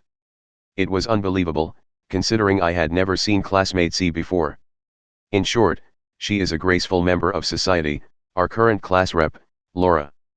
That same voice that I had been hearing appeared inside my head again. The owner of the thoughts, classmate C, thought about me while I was walking. He was even complimenting me, which brought the heat up my ears. Even though what I was doing was not totally by my will, hearing a compliment from the heart of C was soothing to my already fragile mental state. He gave me more confidence than he could ever imagine just by sitting there. Already, he was closer to me than anyone else. After that statement, I started coming to each desk to collect the papers. I will skip through this part because you should know by now how things went after listening to his words. Classmate C never expected his voice to be heard that loudly inside the minds of others. Poor guy. I do not know how you people think, but the way he appeared so listless was adorable. If my body were in my control, I would have smiled at classmate C. Being complimented wholeheartedly by someone was always a nice thing, after all. But then, I heard a horrific thing. Although Laura is an innocent girl, she will die at the hands of Rachel. She had to put the paper knife inside her mouth, chew it, and swallow. Quite a brutal way of killing someone, for sure. I started to see a scene upon hearing C's monologue. In a storage room, there laid 3 bodies of 3 male students. They were probably dead. There, I could smell the stench of blood and bodily fluids. It was disgusting. I felt my stomach rolling itself up. Ha ha ha ha ha. Fucking my man, weren't you? A blonde-haired girl pulled a knife on me. Although she was small, she outright overpowered me with inhuman strength. No. Not exactly me. The Laura who just met classmate C certainly did not have any white liquid in her vagina. That person was another Laura. But I even felt it as if it was me. Her hands were touching all over that Laura. Beautiful, and shot. She gently caressed the face. Slap. Cut. That hurt. My mouth, Laura's mouth was bleeding. Not stopping there, she continued to the other side. Confessing, and shot. Asterisk slap. Asterisk. Gah. I could feel everything. Even though that was not me, the pain was mutual between us. Okay, that's it. I honestly don't want to do this, but you have given me no choice, class rep. That Laura resisted desperately, crying and wailing from the bottom of her lungs. I felt the pain inside of her throat as she was yelling. Rachel stepped on top of Laura's head and pressed it down. In her eyes, I could see nothing but contempt. She did not think of that Laura as a human. You always put on the face of a disciplined student. But I never expected you to be having feelings for my darling. Not giving up, that Laura tried to hit Rachel's leg. I love him. What is wrong with? Bam. Gah. Gah. We Loras both screamed at the same time. She just stomped the head with all her might. I could see blood flowing out from the back. And behind my head, there was a piercing pain. Who told you to talk back? She looked down at the other me. Guh, ha, you, will, never, have his love. Ha ha ha. Ah ha ha ha ha ha ha ha. Ga ha ha ha ha ha ha ha ha. Rachel dropped to the floor, covering her face with two hands and laughing maniacally. That gave Laura a couple of seconds to reach for her bag. On the inside was a paper knife, the same thing I had. Krrrt. Die. That Laura yelled, aiming the sharpest edge at the neck of Rachel. Chick. Crimson liquid splashed all over the place. Sadly, it was not Rachel's neck, just her hand. Laura, dear. Chick. Rachel took the knife out of her hand while the other me watched in horror. There were no signs of pain or even discomfort on her psychopathic face. She had a crazy smile that gave me an intense fear. I've had his love already. She closed the distance slowly. The other me clearly was blocked from the exit. I was also expecting to experience immense pain. Asterisk chick. Asterisk splash. But. Gk. A kitchen knife suddenly pierced through her stomach from her back. It was C. I know this probably will reset the whole thing again, but I cannot watch this anymore. You are a fucking psycho, Rachel. He came for me. Even when Laura was sullied, even when her heart belonged to someone else. He still came. Unfortunately, after his heroic act, C died, and I was forced to eat the paper knife. Rachel was able to kill the two of us before dying herself. She was an absolute monster. Yet things did not stop there. Once, twice, thrice. One by one, different scenes where I was saved by C appeared. He never succeeded. Even when the number of tries he did was uncountable, C had never pulled it off. Instead, he put himself on the line countless times. Where did he find such courage? Where did he find such strength to move on even though it has failed many times? How come he did not go insane? Why were you so stubborn? He was impaled, burned, chopped off, thrown off the building. All of that was just for me. Each time he fell down, I would feel a piece of me die off. The mental pain was incomparable to the physical pain. It was in another league. Again, and again, and again, and again. C kept on trying. He kept on moving forward, thinking of other ways to divert my tragic fate, even if he was not getting anything from it. Even if it meant he would die a more horrific way. I saw them all. My hands were desperately moving forward to hold C's lonely shoulders. To no avail, of course. He was always on his own, creating his best efforts to rescue me. I had no idea my uniform was drenched in water. My cheeks were flowing with tears, and I could not make a sound out from my windpipe. A little girl crying for her mommy was what I looked like. Something was blocking it any time I tried to speak up. My sobbing. Why me, C? What did I ever give you to receive such kindness? Why did all the other Loras never remember anything? Did you even understand that your sacrifices were never something I could repay? At that moment, slowly but surely, the memories of the past Laura all started to converge into one single being. Their emotions, be it sadness or happiness, hopes or despair, doubts or trust, were entrusted to the current Laura. As if they were telling me to make it up to him. You gave your lives to save an ungrateful piece of shit like me. What did I do to deserve you? Please, C. Please tell me why. So that I can make it up to you. First, I would like to say. Thank you. Thank you so much. Chapter 15, Lunch Break. Ding dong ding dong. Ah. Lunch break. Echoing through the hallway, the sound of the school bell rings in each classroom. I can hear it in my ears. You know what this means. It means the time has finally come to enjoy something I have never experienced before. Finally, my lunch date. Hoo-oh. Ahem. I need to calm down first.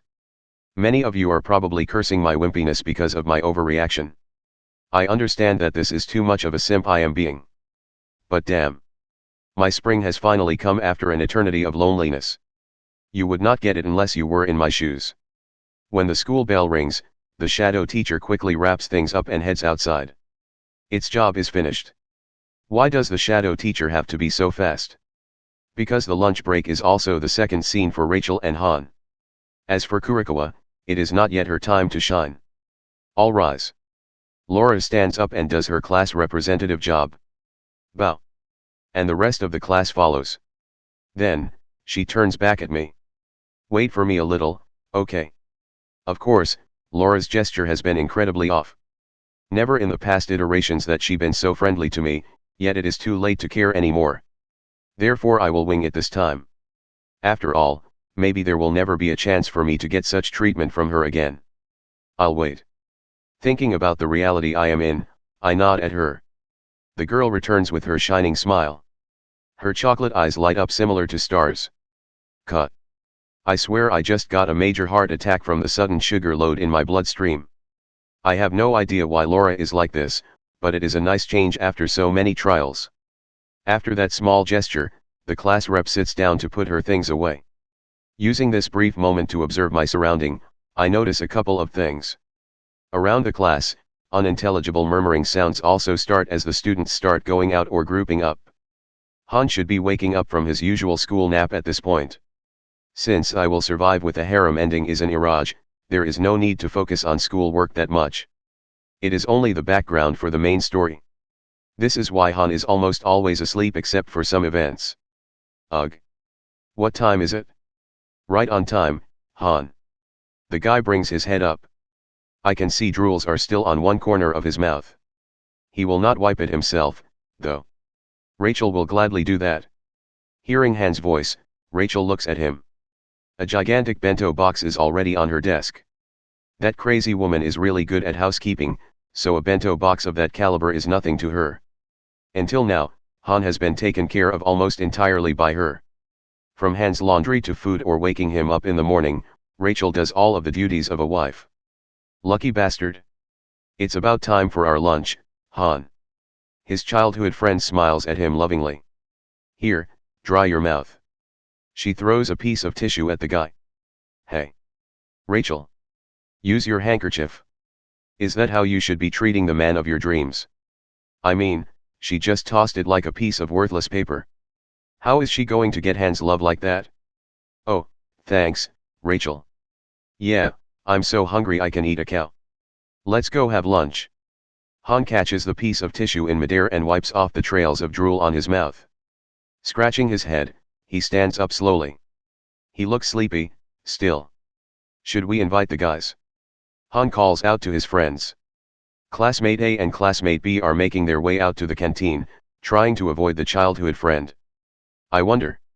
Rachel's smile turns colder than ice right that instant. There is no way that crazy housewife would want a third party joining her lunch with Han. Ha ha ha. No need. We are going down to the canteen anyway. Classmate A laughs wryly. Cold sweats run down his forehead. Poor guy. I told you this already, but classmate A will die sometime in the future because of his sister. Soon after, his sister will also be killed by Rachel. Just want to make sure you remember, that's all. Before classmate B can utter a word, classmate A has already pulled him out of the class. The two guys run away with literal smoke trails behind them. Ah, man. They always leave before me. The main character says while trying to call his friends back. Why in the goddamn world would you want your friends to be with you and your future wife? No worries, Han. We should respect others by letting people do what they want. Rachel also stands up with the bento box in her hands. Oh really, Rachel? Letting people do what they want, or letting you do what you want? The hypocrisy of this person is outstanding. These two people are absolutely perfect together. I ship. Stare. What did I do? Should we invite Kurikawa to lunch, as well? Han walks by the black-haired girl. Do not be annoyed by his actions. This is according to the script. Han needs to spread his kindness to everyone once in a while to let the heroines know he cares about them. Do not forget, guys. His character has the world kind in it. I guess he has a compulsive disorder where he has to give kindness. Ugh. Immediately, Kurikawa waves her hand, saying no. You don't have to worry about me. I have my lunch sorted out already. This is normal, though. At this point in the game, Han and Kurikawa still have not received a boost in their relationship. They are still merely acquaintances, so it is normal for Kurikawa to reject his offer. I will tell you the story of that event later. Boy, oh boy. Is it juicy? Oh. Okay, then. Let's go to the roof, Rachel. It should be nice and cool up there. Do you still have the key? Tingling. Rachel takes a key out from the purse and smiles. Great. You're the best. He compliments her. The roof.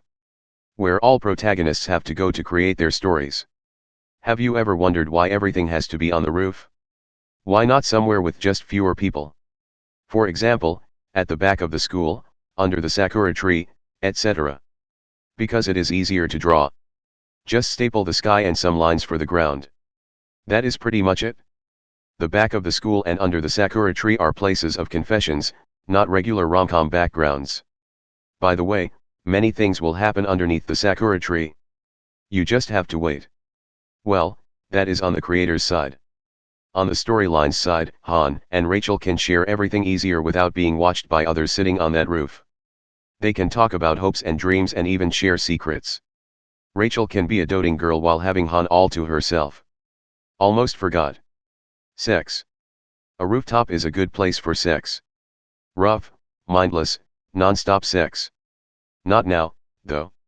Today it will still be an ordinary lunch without any special events. Oops. I am getting sidetracked again. Sorry about that. After Han has walked by, Kurikawa is still not moving. Even though the bookworm has put the items on the desk away, Kurikawa will not move anywhere. She enjoys lunchtime with a book next to her meal. With Rachel and Han around, she will not be able to read them. His presence is not enough for her to sacrifice her hobby in dark and gore fantasy novels at this stage. Suddenly, I hear someone calling my name. Hey, see, thanks for waiting. It is Laura. She is next to my desk. Why don't we have a nice walk around the school? She combs her hair to the back of her ear while leaning a little towards the right. Right after, the class rep puts both of her arms behind her and bends a little forward. Guh. I feel shot in the chest by her charming and graceful gestures. Ah, class rep. It is time for our lunch date, I see. I must tell you one thing, though. I have no idea what to do next. Send help ASAP. Chapter 16, Things are always worse than it seems. A gentle reminder for all of those listening or reading this. I feel no hunger whatsoever. There is no need to feel hungry since I am only a background character. I have never been given a chance to experience food in the entire time I gained my sentience. To me, that feeling must be described in words to understand. And even so, hunger is still something unrelatable. Thus, I feel envious of the main characters, who obviously need to eat to survive. I really wish I could have a mouth of my own to eat something for one. Sometimes, I would try to guess the feeling of chewing and swallowing. But to be completely honest with all of you, it made no sense. The need for food did not exist within me, and that was it. Besides, what do you do at lunch break if not for eating? I mean, what you need to do is already included it in the name, right? Lunch date. I cannot be having sex with the heroines like Han. That would be ridiculous. Only the main protagonist of this Eroge can pull off something like diddly doodly with his girlfriend on the roof while everyone else is studying downstairs. If I were to do something like that, Laura would use her paper knife to cut my dick off. Okay, maybe not that bad since we are still at the beginning. However, things will possibly end up with me being castrated or dead.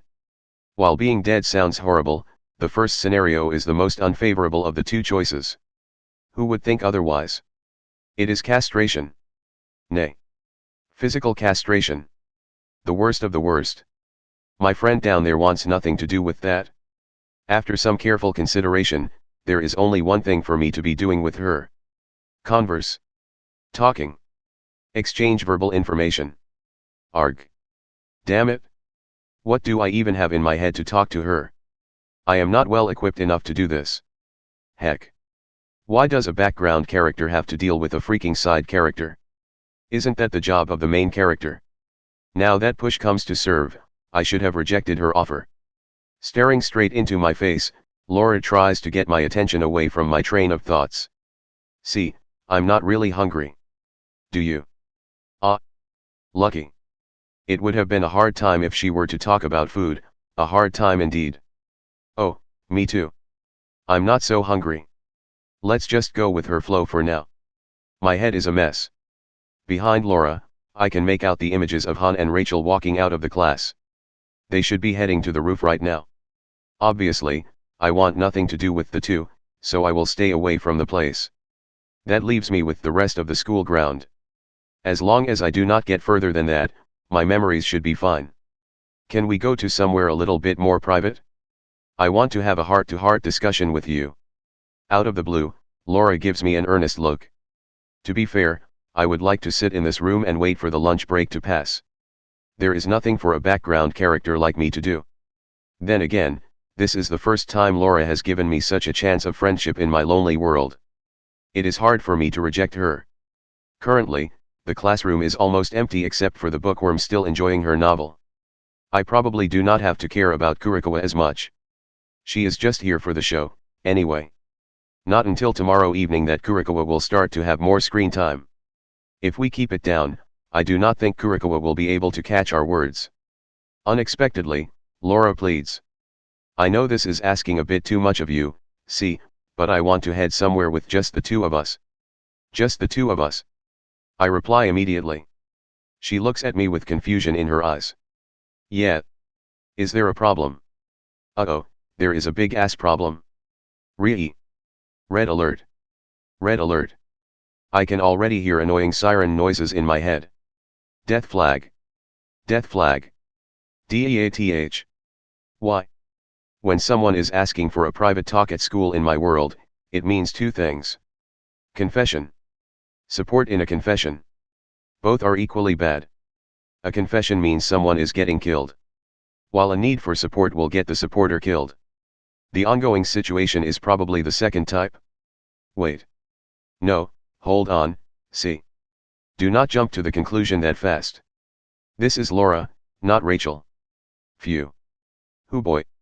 Did me a scare right there. The only person that has a tragic fate is not me but her. If someone is dying, maybe she will go first. In that case, should I accept this? See? Are you hesitating? The class rep is persistent. Why am I scared now? Worst case scenario is me jumping off the school's roof to reset everything. There is literally nothing for me to lose. Didn't I already say I would wing this? Come on, be the gentleman. Ah, no. I'm just surprised, that's all. We have not had many chances to talk, so I was just thinking about what you would need to talk to me about. I try to explain to her in the simplest way possible. Laura nods. I understand. The current us have not had many interactions. Why is she stressing the word current so much? She then continues. But everything is forever changing, wouldn't you think so, see? I know so. The script of the game can vary based on the bug. Yeah. Nothing will remain the same. Exactly. Laura walks closer to me and extends her hand. Here. Hold my hand. I'll pull you up from the seat. Let's go somewhere with fewer people. Not sure if I should take that hand or not, though. You wouldn't leave a girl hanging like this, right? She looks a bit sad somehow. Do not look at me with those puppy eyes. That makes me feel guilty. Ugh. You win, Laura. Fine. I'll take on your offer. By the way, don't call me rude afterward. As I put my hand up to catch hers, she also lowers it down for me. The class rep is really considerate for sure. Ah. But the moment our fingers touch, Laura instantly yelps and jolts. I think she has a reaction similar to how a person who is electrified should be.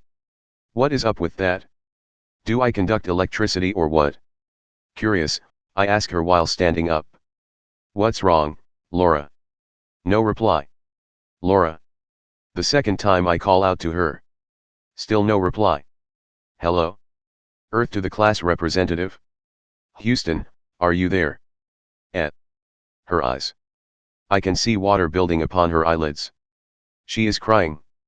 I can feel the gaze of another person in the class. Yet I pay it no mind. What is going on with Laura? Why is she crying? Hey. Hey. Class rep. Are you okay? At this point, strangely, I do not care what she will do to me anymore. Grabbing both of her shoulders, I shake her whole body, trying to wake her up from this abnormal event. Asterisk tap. Tap. Tap asterisk. Suddenly, there is nothing else besides grief and sadness on Laura's face. It was hard to believe that she was still the class representative just seconds ago. From the straightforward and genuine person I admire, she turns into someone else completely different. She is now just a girl. A crying, lamenting girl. This Laura does not feel like a character. Even though I like the previous class reps, this Laura is more human. Two clear lines run down from her cheeks and converge under her chin. They keep on gathering until the weight is too much to handle, making droplets of tears fall onto my desk and my notes. It is a sin for me to be falling for you. Laura mumbles something exceptionally creepy. Okay. This is not fun anymore. I need to understand what is going on. See. She finally wakes up and calls out my name, trying her best to hold back the sobbing in her throat. I'm listening. Stressing every word, Laura looks me dead in the face. I am here for you now. That confused the hell out of me. You don't get it, do you? Still streaming down tears, she continues. I shake my head left and right. No, sorry. Is there anything I can help you with? If I had my own personal handkerchief, I would have given it to her. Sadly, I did not. What I can do is offer my support. There is no need for you to run away anymore. Stay here, with me. This time, it will be different because I am different. Laura, I just cannot understand a single word you say. What are you implying? Jiao. She hugs me tightly. What? It is not a sin for you to fall in love, see. Chapter 17, What have I gotten myself into? What did she mean by that? Are my ears working at all? MMMPHHHHPHMMM. Muffled sounds come out from my chest. Looking down, I can see that my uniform is not dry anymore. In addition, there is a warm feeling of the water coming into contact with my skin. The class representative buries her entire face into me, wrapping her slender arms behind my back to pull me closer and sobbing quietly. Why is she crying? I have no idea. However, what I do have an idea about is Laura's softness. It may sound a little creepy, but I have never touched a girl before, so I do not know how they are. Are all girls like this? Or is this just the one before me right now? Most importantly, two significant objects are being pushed onto my chest. Such a heavenly feeling. How can this person be courageous while having such a delicate body in the past tries? She faced off the delinquents with nothing but her sense of justice, for Christ's sakes. Wait. That should not be my focus right now. What did you just say? I grab the class rep's shoulders and push her away from me for a second. It was difficult for me to do so since she clutched onto me like a koala. I thought the class rep would say something to reply right after my question. But contrary to my belief, Laura first uses her sleeve to wipe off the tears on her face rather than making any other sounds. It is as if she wanted to show me her strong side or something. Then, she takes a deep breath, giving me the most intense look I have ever seen. It is not a sin for you to fall in love, see? Nope. My ears did not deceive me. I heard it right. Yes, you heard it right. This is a confession from me, Laura, to the one and only classmate C. So it is not asking for support in a confession after all. The class rep takes my hands while I cannot muster up any strength to resist. My body has gone into abandon mode since a while ago already. I wanted to do this somewhere with just the two of us. But I know you will feel uncomfortable if we go out. Thank you for your consideration, Laura. That is greatly appreciated. So what do you say? Why don't we start dating? I can see Laura's blush. It is as red as a. Arg, what is really red to compare? A fire truck? No. How could I even link the blushing of a beautiful girl to a freaking truck? My brain is dead. It is so literally fried. Just know the class rep is very embarrassed right now. On the other hand. Oh. My. God. Oh. My. Freaking. God. This is not happening. Does she have feelings for me? This is not anymore a mere red warning with a death flag, but some existential crisis level of the bugged events. What do I do? What can I possibly do in this type of situation? This is not a joke. The cliché fake confessions are not in the game since the girls are very attracted to the main character. I feel like I am going to shit bricks. And I cannot even have the need to go to the toilet. Diverge, see. Diverge. By all means, reject her. She must never be in love with me. If I accept this, there is no way the story will return back to normal. And what the hell is going on with this try? Why is it not resetting? I have never been confessed to before. It is a little hard for me to process everything right now. I can hear my voice shaking. Ugh. Oh, don't worry. Take your time. The school will not start in another 30 minutes. Laura gives me a kind look. But, are you not giving me these 30 minutes only to decide? I am trying my best to hold the panic in my throat down. It may take longer than 30 minutes, though. Hearing so, Laura smiles mischievously. Kitten. The class rep takes the seat next to me and pulls it close, combining the two tables and chairs into one set. Then, elegantly, she sits down. There is a distance of less than a centimeter between the two of us. Mind if I sit here? Laura asks with her hands firmly on the desk as if trying to make a deal with me. Her actions have shown me something quite hard to describe. Before, she would be sticky to her personality for the entire script. But now, I feel she has more, how should I put this, freedom. You kind of already do. Ahaha. The class representative puts a hand on her lips as she giggles. Damn, she is gorgeous. Thanks, C. For listening to me. Why do you keep thanking me? It's not that big of a deal at all. Laura turns her entire body toward me. The chocolate eyes shine brightly, glimmering the light from the surroundings. I can make out my reflection in those captivating eyes of hers. It is much bigger than you think. She says so with a straight face. No smiling, no giggling. So, about my confession. No matter how tempting it is, there is no way for me to accept such an offer. Since Laura is gathering all her courage to face me like this, I will do the same thing out of respect and let her down gently. Sorry, Laura. But I have to say no. I stare at her face, waiting for negative feedback. Even if I wanted to try this thing out, this dating thing, I would still not be able to do it right. Currently, the place I live is drawn with some black and white pencil lines. I have no parents, no income, and no hobbies whatsoever. Let's pretend I accept Laura's buggy confession. It must be based on the premise of love, right? What I do have for Laura is at most like. Not love. What am I going to do next? Obviously, taking her out on a date is meaningless. I am absolutely dirt poor. Therefore dates are out of the equation. Not only that, but I cannot eat. Will she become suspicious? Then what else can I do? Talk to her until she is bored with me? To be fair, I am not disliking the fact that I got a confession that much. Although the reason for this bug to be like that is something beyond me, it is still a good feeling to know you are worth something to someone.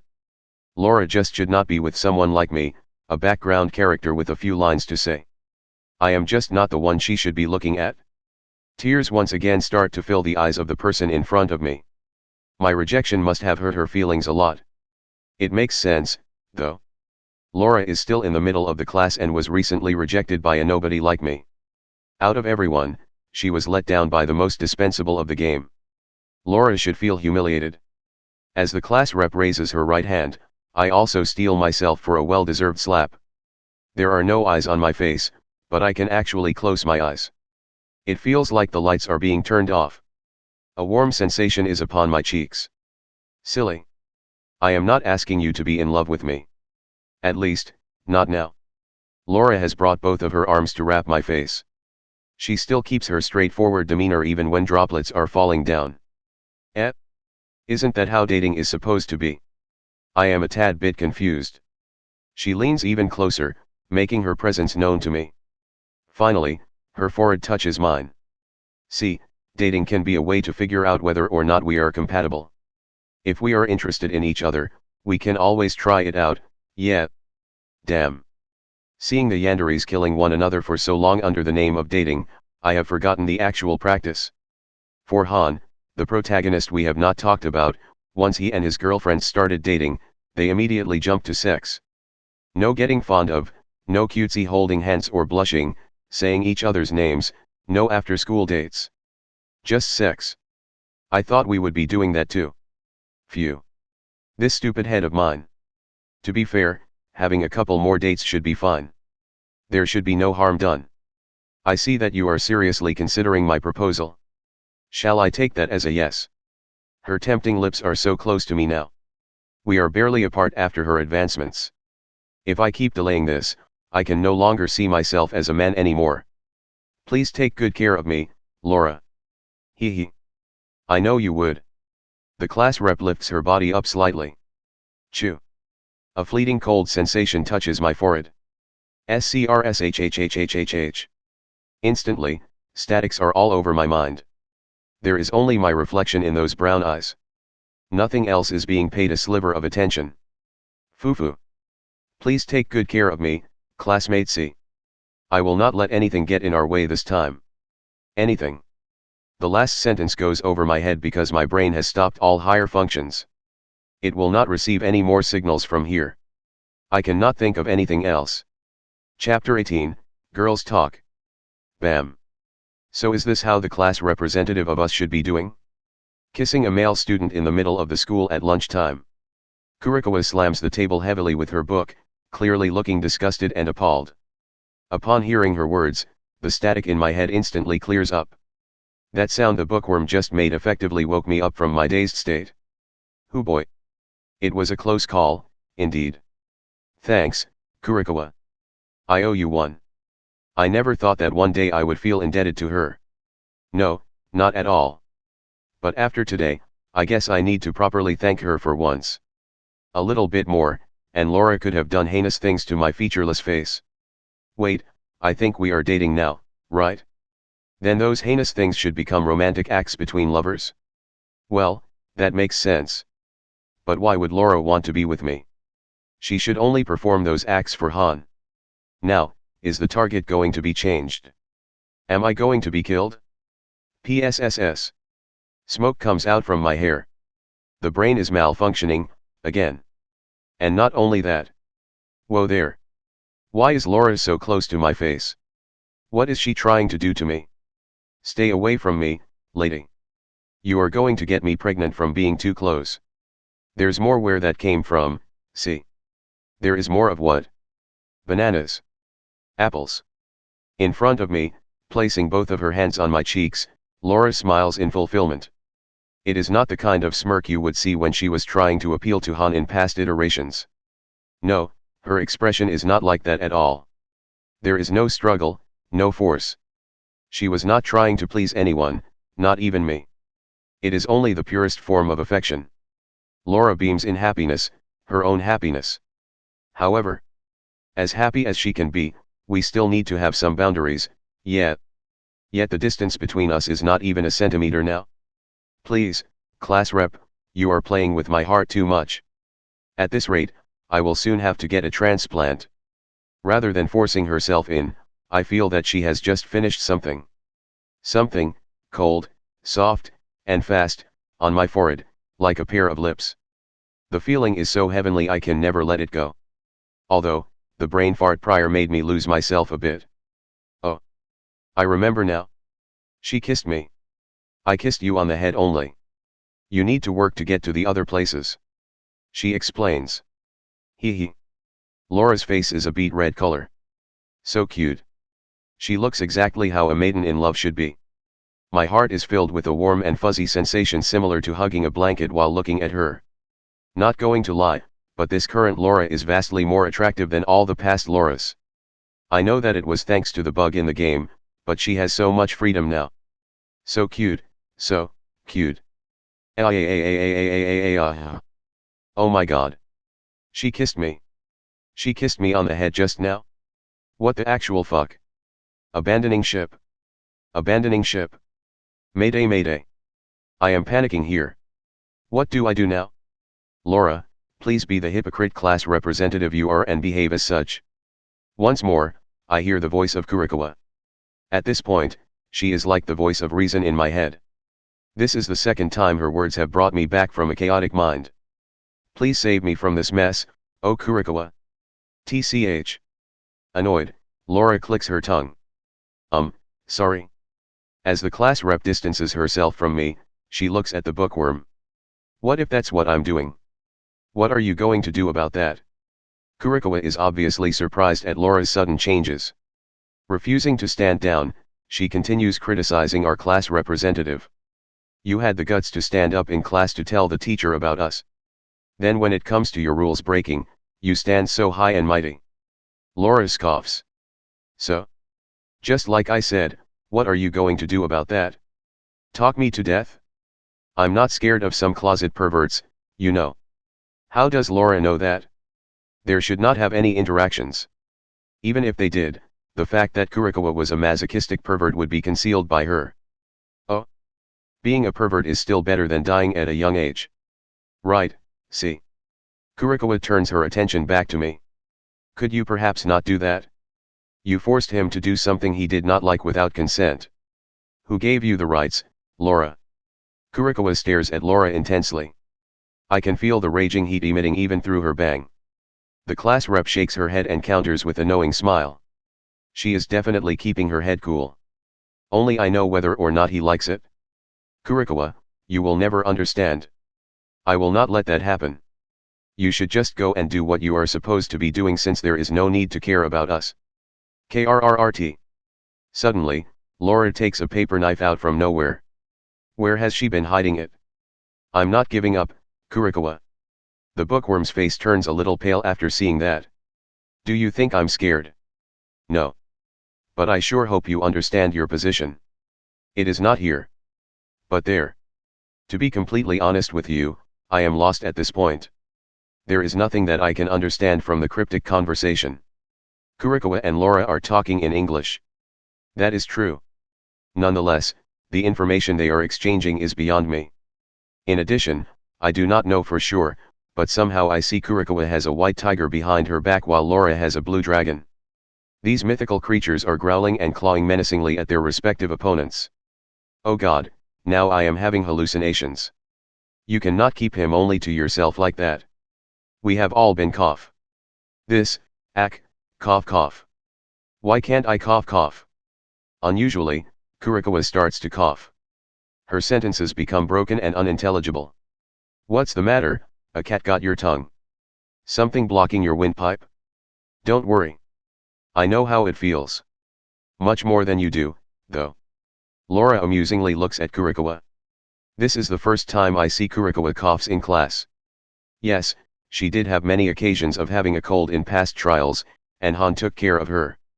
Those were basically for the sex scenes only. The current situation is nothing similar. I have no idea why Kurikawa would cough to the point of not being able to talk like that. Han is not here, so there will be no sex. Then why is she like that? You know what? I am going to ask. What is the harm in asking, right? She should not be able to answer me, though. Is there anything wrong with the bookworm, I mean Kurikawa? She's coughing heavily over there. I direct my question to Laura, not expecting anything. Just like you, see, I have no idea. The class rep breaths out. Maybe because God is forcing her to keep quiet since she has been yapping for so long already. I smile wryly at that answer. Yeah. Cough cough. Kurikawa continues to cough every time she tries to speak up. Poor girl. Should I close the window? The girls in class have been having allergic reactions to something. It may be because of the dust in the air? It makes sense, though. Rachel, Kurikawa, and Laura are all seen to have red and watery eyes.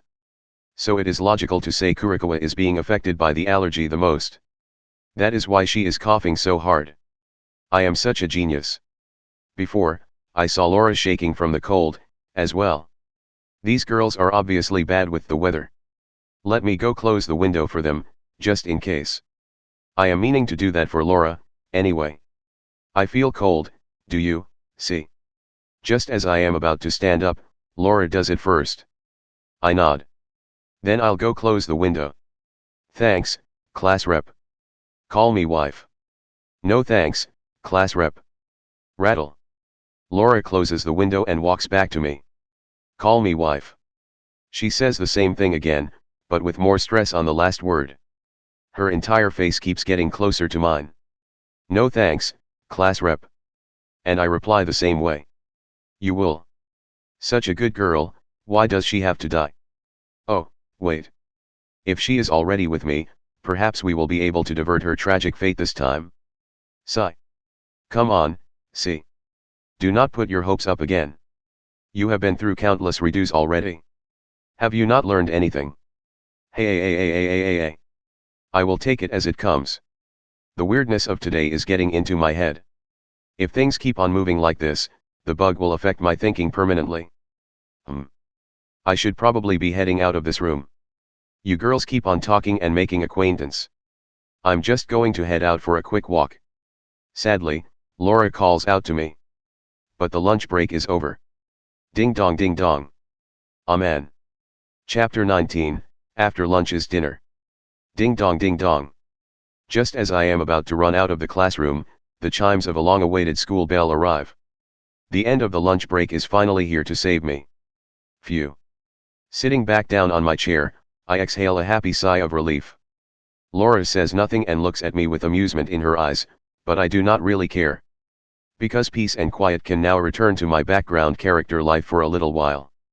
Sorry, class rep, you need to go back over there. It looks like you are eager to get back to class. The class rep says so with a tiny smirk on her lips. Class is starting again, so please go. I don't want the teachers to get mad at you. Yes. I am only waiting for you to return to your seat. Of course, the teachers are shadow people who cannot do absolutely anything. Therefore there is no way for them to punish you. It is but an excuse, Laura. It is but an excuse. The girl stands up while staring at my face. It was good talking to you, see. I'm on the clouds now that you have accepted my confession. Wait for me after class, too, okay? Do not worry, my fellow classmate. It is not just you who is baffled by the sudden news. That confession is also a nuclear bomb to my heart, dear class rep. Thanks to your discussion, I am on a cloud 9 as well. But mine is a mushroom cloud, though. Near the window over at Han's seat, Kurikawa is staying silent. It looks like her coughing is much better than before. So she has an allergic reaction. I wondered what she was about to ask before choking and started coughing uncontrollably. Curious. Well, it matters not. As long as Kurikawa has the strength tomorrow to survive the ordeal of her own character and build a good relationship with Han, I am all for it. Kurikawa is trying to say something. Cough, not, cough. Cough. Again, she starts to cough. That allergy must have been severe. I can hardly make out the words she is saying. Laura turns to that side. Stop doing that. You must feel the limits of everything already.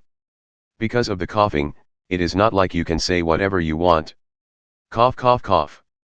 No need to be so harsh on the bookworm, Laura. I know you may feel a little worried for her because I do, but try to keep it softer for the poor girl. Don't force yourself, Kurikawa. Just sit down for a minute and relax. The teacher is not coming into the class anyway. I speak up to the bookworm. Hearing my voice, she turns her face at me, but I cannot see anything because of her bang. What is the expression on her face? I have no idea. Wait. Am I doing the wrong thing here? Kurikawa is a masochist, so maybe she likes harsh words more than soft ones? Makes perfect sense, though. Should I talk to Kurikawa the same as Laura? See? You still haven't answered my question. A pair of hazel-colored eyes suddenly beams at me. I instinctively reply without any thinking. Yes. The class representative smiles brightly after that. Great. I will be with you right when school ends. Guess I will have an after-school date, too. Great job, see, splendid. I would have been ecstatic if I were not involved in a strange event with the lunch date. We all know how that went, and now another one? Am I digging my own graves? Anyway, no use crying over spilled milk. Let me just enjoy the current peacefulness as the class rep is leaving my area. I will not make you wait for too long. Don't worry too much. Laura turns her head sideways to look at me. The profile of her face at this angle is both feminine and sharp at the same time. Laura smiles with a slight hint of red on her cheeks. Hee. Be a dump. My heart just jumps. Damn this. Damn you, see. You keep complimenting her like this is not a good sign. At this rate, I will be swept away by her charms sooner or later. How on the goddamn earth am I going to continue the story like that? Sigh. A big sigh escapes my lungs. I will look on the brighter side since not much can be done for now. Everything is messed up, and I am also getting messed up. Why did I come to this? Sigh. I slump down the clean surface of the desk, lying facing down. Looking at it from another angle, even though I cannot escape the room, it is still pretty good. Since I do not need to be in between these two crazy girls anymore, I can relax for a little bit. Truth be told, I have not felt well since this day started. Being stuck between one of the female leads and one Yandere in the making side character is certainly not good. Not good at all. One slip of a tongue, and bam, my head lifelessly rolls to the corner like a soccer ball. But hey, now that Laura has to go back, at least I get my personal space. By the way, you should know that she has been very close to my body. And by close, I mean it. Laura has not left any gap more than 2 inches between her and me. Because of that, not just one time that her body, which includes her breasts, touches me on the arm or hand. What can I say except they were soft? Do not get me wrong. I do like the attention she has been giving me. It is the first time I have ever been sought after, so I think I can have the right to enjoy this a little bit. Now, I am obviously delighted to have a confession. Who would not? Any guy in this entire world can agree with me on this. Especially when that confession comes from someone who is a beauty of unrivaled proportion. However, receiving it is just one end of the rope. Accepting something as horrified as the feelings of a Yandere is something else. It is simply beyond my wildest dreams. Although Laura is only one side character, she is still a female character. And in this godforsaken game, I will survive with the harem ending. There is no such thing as an ordinary female. Trust me, I know. For that information, I had to pay with my past lives. Then rises one difficult question to answer. Why did Laura pay attention to me? I do not even have a single idea of how Laura comes to be like this. What have I done to deserve such a treatment? Oh. Rachel and Han are back. Their lunch must have been quite fine with no one to interrupt them. During lunch date, they would not do much of anything except for eating like a newlywed couple, with Han being all red and embarrassed. You know, building up the characters a little. It was so generic that I lost interest in what they talked about after a few trials. Walking behind her childhood friend, I feel like Rachel's face is uncomfortable. Why? Should she not be all happy after enjoying her lunch with the love of her life? Usually, she would make lunchtime a little further to be with Han. With the bugs roaming amok in this current trial, I would say that much is acceptable. But what? I'm so sleepy. I'm gonna sleep until the end of school. Is that fine, Rachel? The male protagonist makes a big yawn with his 2 arms up high. His childhood friend replies with a stern voice. No, that is not good. You need to be more focused in class. Please, Rachel, put in a little more feeling, will you? A little more caring would be preferable, thank you very much. Stop being so stiff and be lovey-dovey to your fiancé. Honestly, why do you look so worried? You sounded like a rock just now. Kaha. Kaha. Who was that? I heard snickers. Whoosh. Rachel turns her crazy face at me. But strangely, I do not understand why, but I feel the muscles on her face lose their tension a little bit. Why are Laura and Kurikawa looking at her like that? It is as if they have a raging fire boiling inside their pupils. Het. It seems Rachel has noticed the stares from the others but chooses to ignore them. She is brave, and you have to give her at least that. If it were me, I would have fled the scene already. Yes, I am a coward. There is nothing wrong with being afraid of some psychopaths. Rattle. The teacher finally comes into the class. The next period is about to start. Since peace and quiet have returned to my side, I can think about the strange events of this morning and devise a solution to manage this. Some time ago, I had a strange feeling and thought that maybe they could somehow understand my intentions. The girls would behave and ask questions that I had not even asked. Let's just hypothesize this by giving them mind-reading abilities. This is exceptionally terrifying. Chapter 20, What Do I Do Now? Rattle. The door opens and comes in a shadow. All rise. Bow. Laura stands up to greet the shadow teacher. The rest of the class quickly follows her. As the thing walks into the class, it nods and starts to write gibberish on the blackboard, signaling the afternoon period has begun. Seeing that, I go back to my own world. It is about time to return to serenity after the chaotic morning I had. Although occasionally, my concentration is disrupted by a glance coming somewhere that I cannot pinpoint. It is not a murderous look or anything. I just feel like those eyes are taking quick peeks at me. Whoever is doing that, please focus on the lesson in front of you. Your future is more important than looking around. Hakau. Laura lets out a high-pitched sneeze. Pretty cute. Bless you, class rep. It must be hard working as the class representative and study all at once. The more I notice her, the more attractive Laura becomes. There is this particular gap between her usual self and her personality that I am starting to see. I have never seen her being this lifelike throughout all the previous trials. This current bug has done things way beyond my imagination. At this rate, I am going to fall for her. And that is absolutely not good. Damn it, see.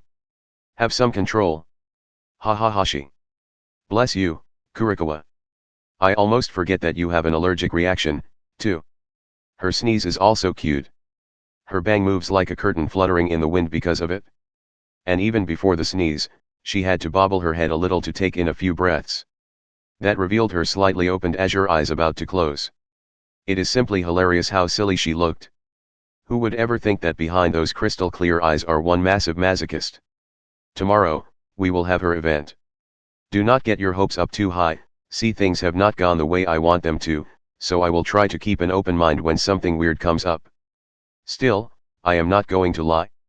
This is what I really do feel. These girls are just so adorable when they are unburdened by the storyline. It makes me want to save them from it. Seeing them and knowing they will kill each other mercilessly is weighty on my conscience. However, that is not my job. That is what the protagonist should be doing.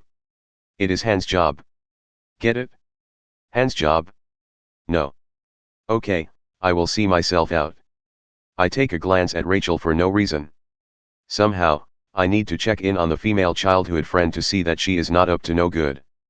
Thankfully, Rachel is sitting there writing things down like a good girl. I never thought of the day I would feel so blessed to have someone doing nothing. Sniff sniff. It is so ordinary I am going to cry with joy. Ever since she came back from the lunch date, Rachel has been quiet.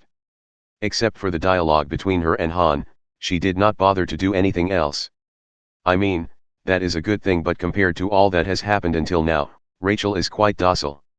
Too docile, as a matter of fact. Wait a minute, she is looking this way.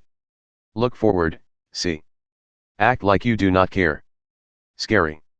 That was my fault for staring at her. I apologize for my rudeness, Rachel. The temples of my head are feeling tense all of a sudden. Phew, so many things to think about. Maybe I am letting the bug go a little too into my head. All these questions and doubts are seriously going to cost me my sanity. I was thinking of telepathy earlier. What was up with that? Was I going crazy because of a confession? Mind-reading power? Seriously. What are the chances of mind-reading abilities? And on all of the characters?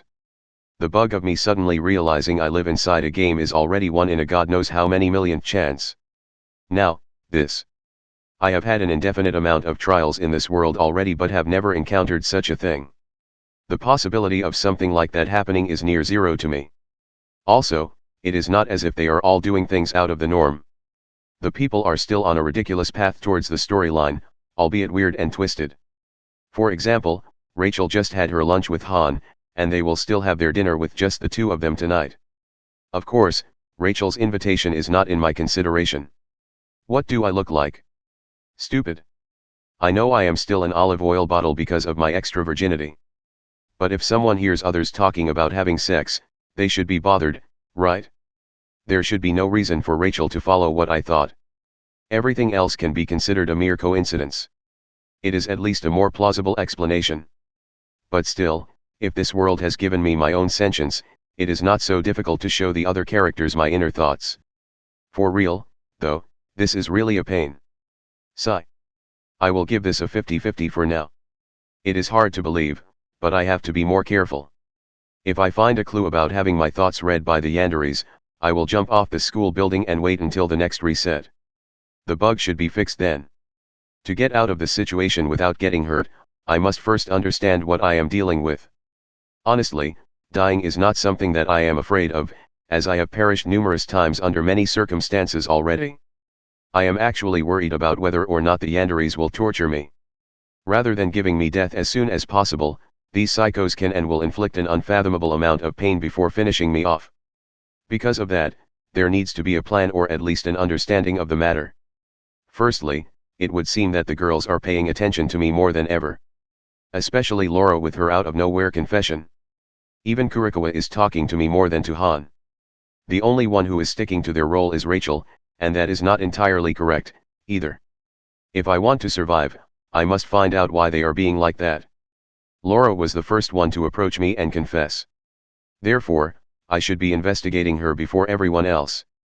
In addition, since she behaved as if she had been in love with me for quite a long time already, it should be easy to dig out information from her.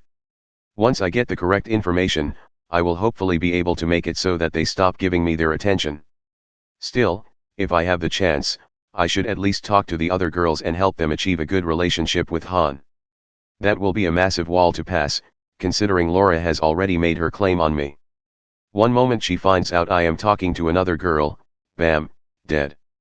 I need to be extremely careful playing this Cupid game rather than staying behind the screen. God knows if I want to do this or not, but I cannot leave this thing to ruin. Maybe the day Han's success in conquering all of the girls will be the day I can start having my own life. Sadly, nothing makes sure I will have my own life after everything is said and done. One can only hope for the best, I guess. While trying to find out the hidden info, I must always remain a background character. Never must I interfere with the main storyline to make sure things proceed the way they should be. Obviously, this is going to be horrendously challenging. How exactly do I continue to be in the background and deal with the main cast at once? It is simply impossible. And yet, there should be one more thing I need to think about.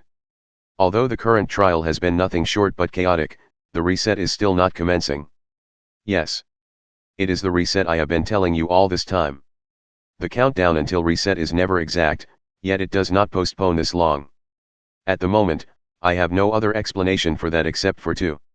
Either this whole reset thing is bugged, also. Or this run is canon. Both are equally terrifying. If the reset is bugged, I might die for real. Suicide to skip through the story until Han is killed will be then impossible. I will be stuck in this new and bizarre iteration of the game. On the other hand, if the run is canon because of an update in the game or something, I will forever be stuck in this new set of plots. Two possible explanations, one single outcome. The more I think about this, the more ridiculous reality is becoming. God, please send help. Ah, my head hurts so much.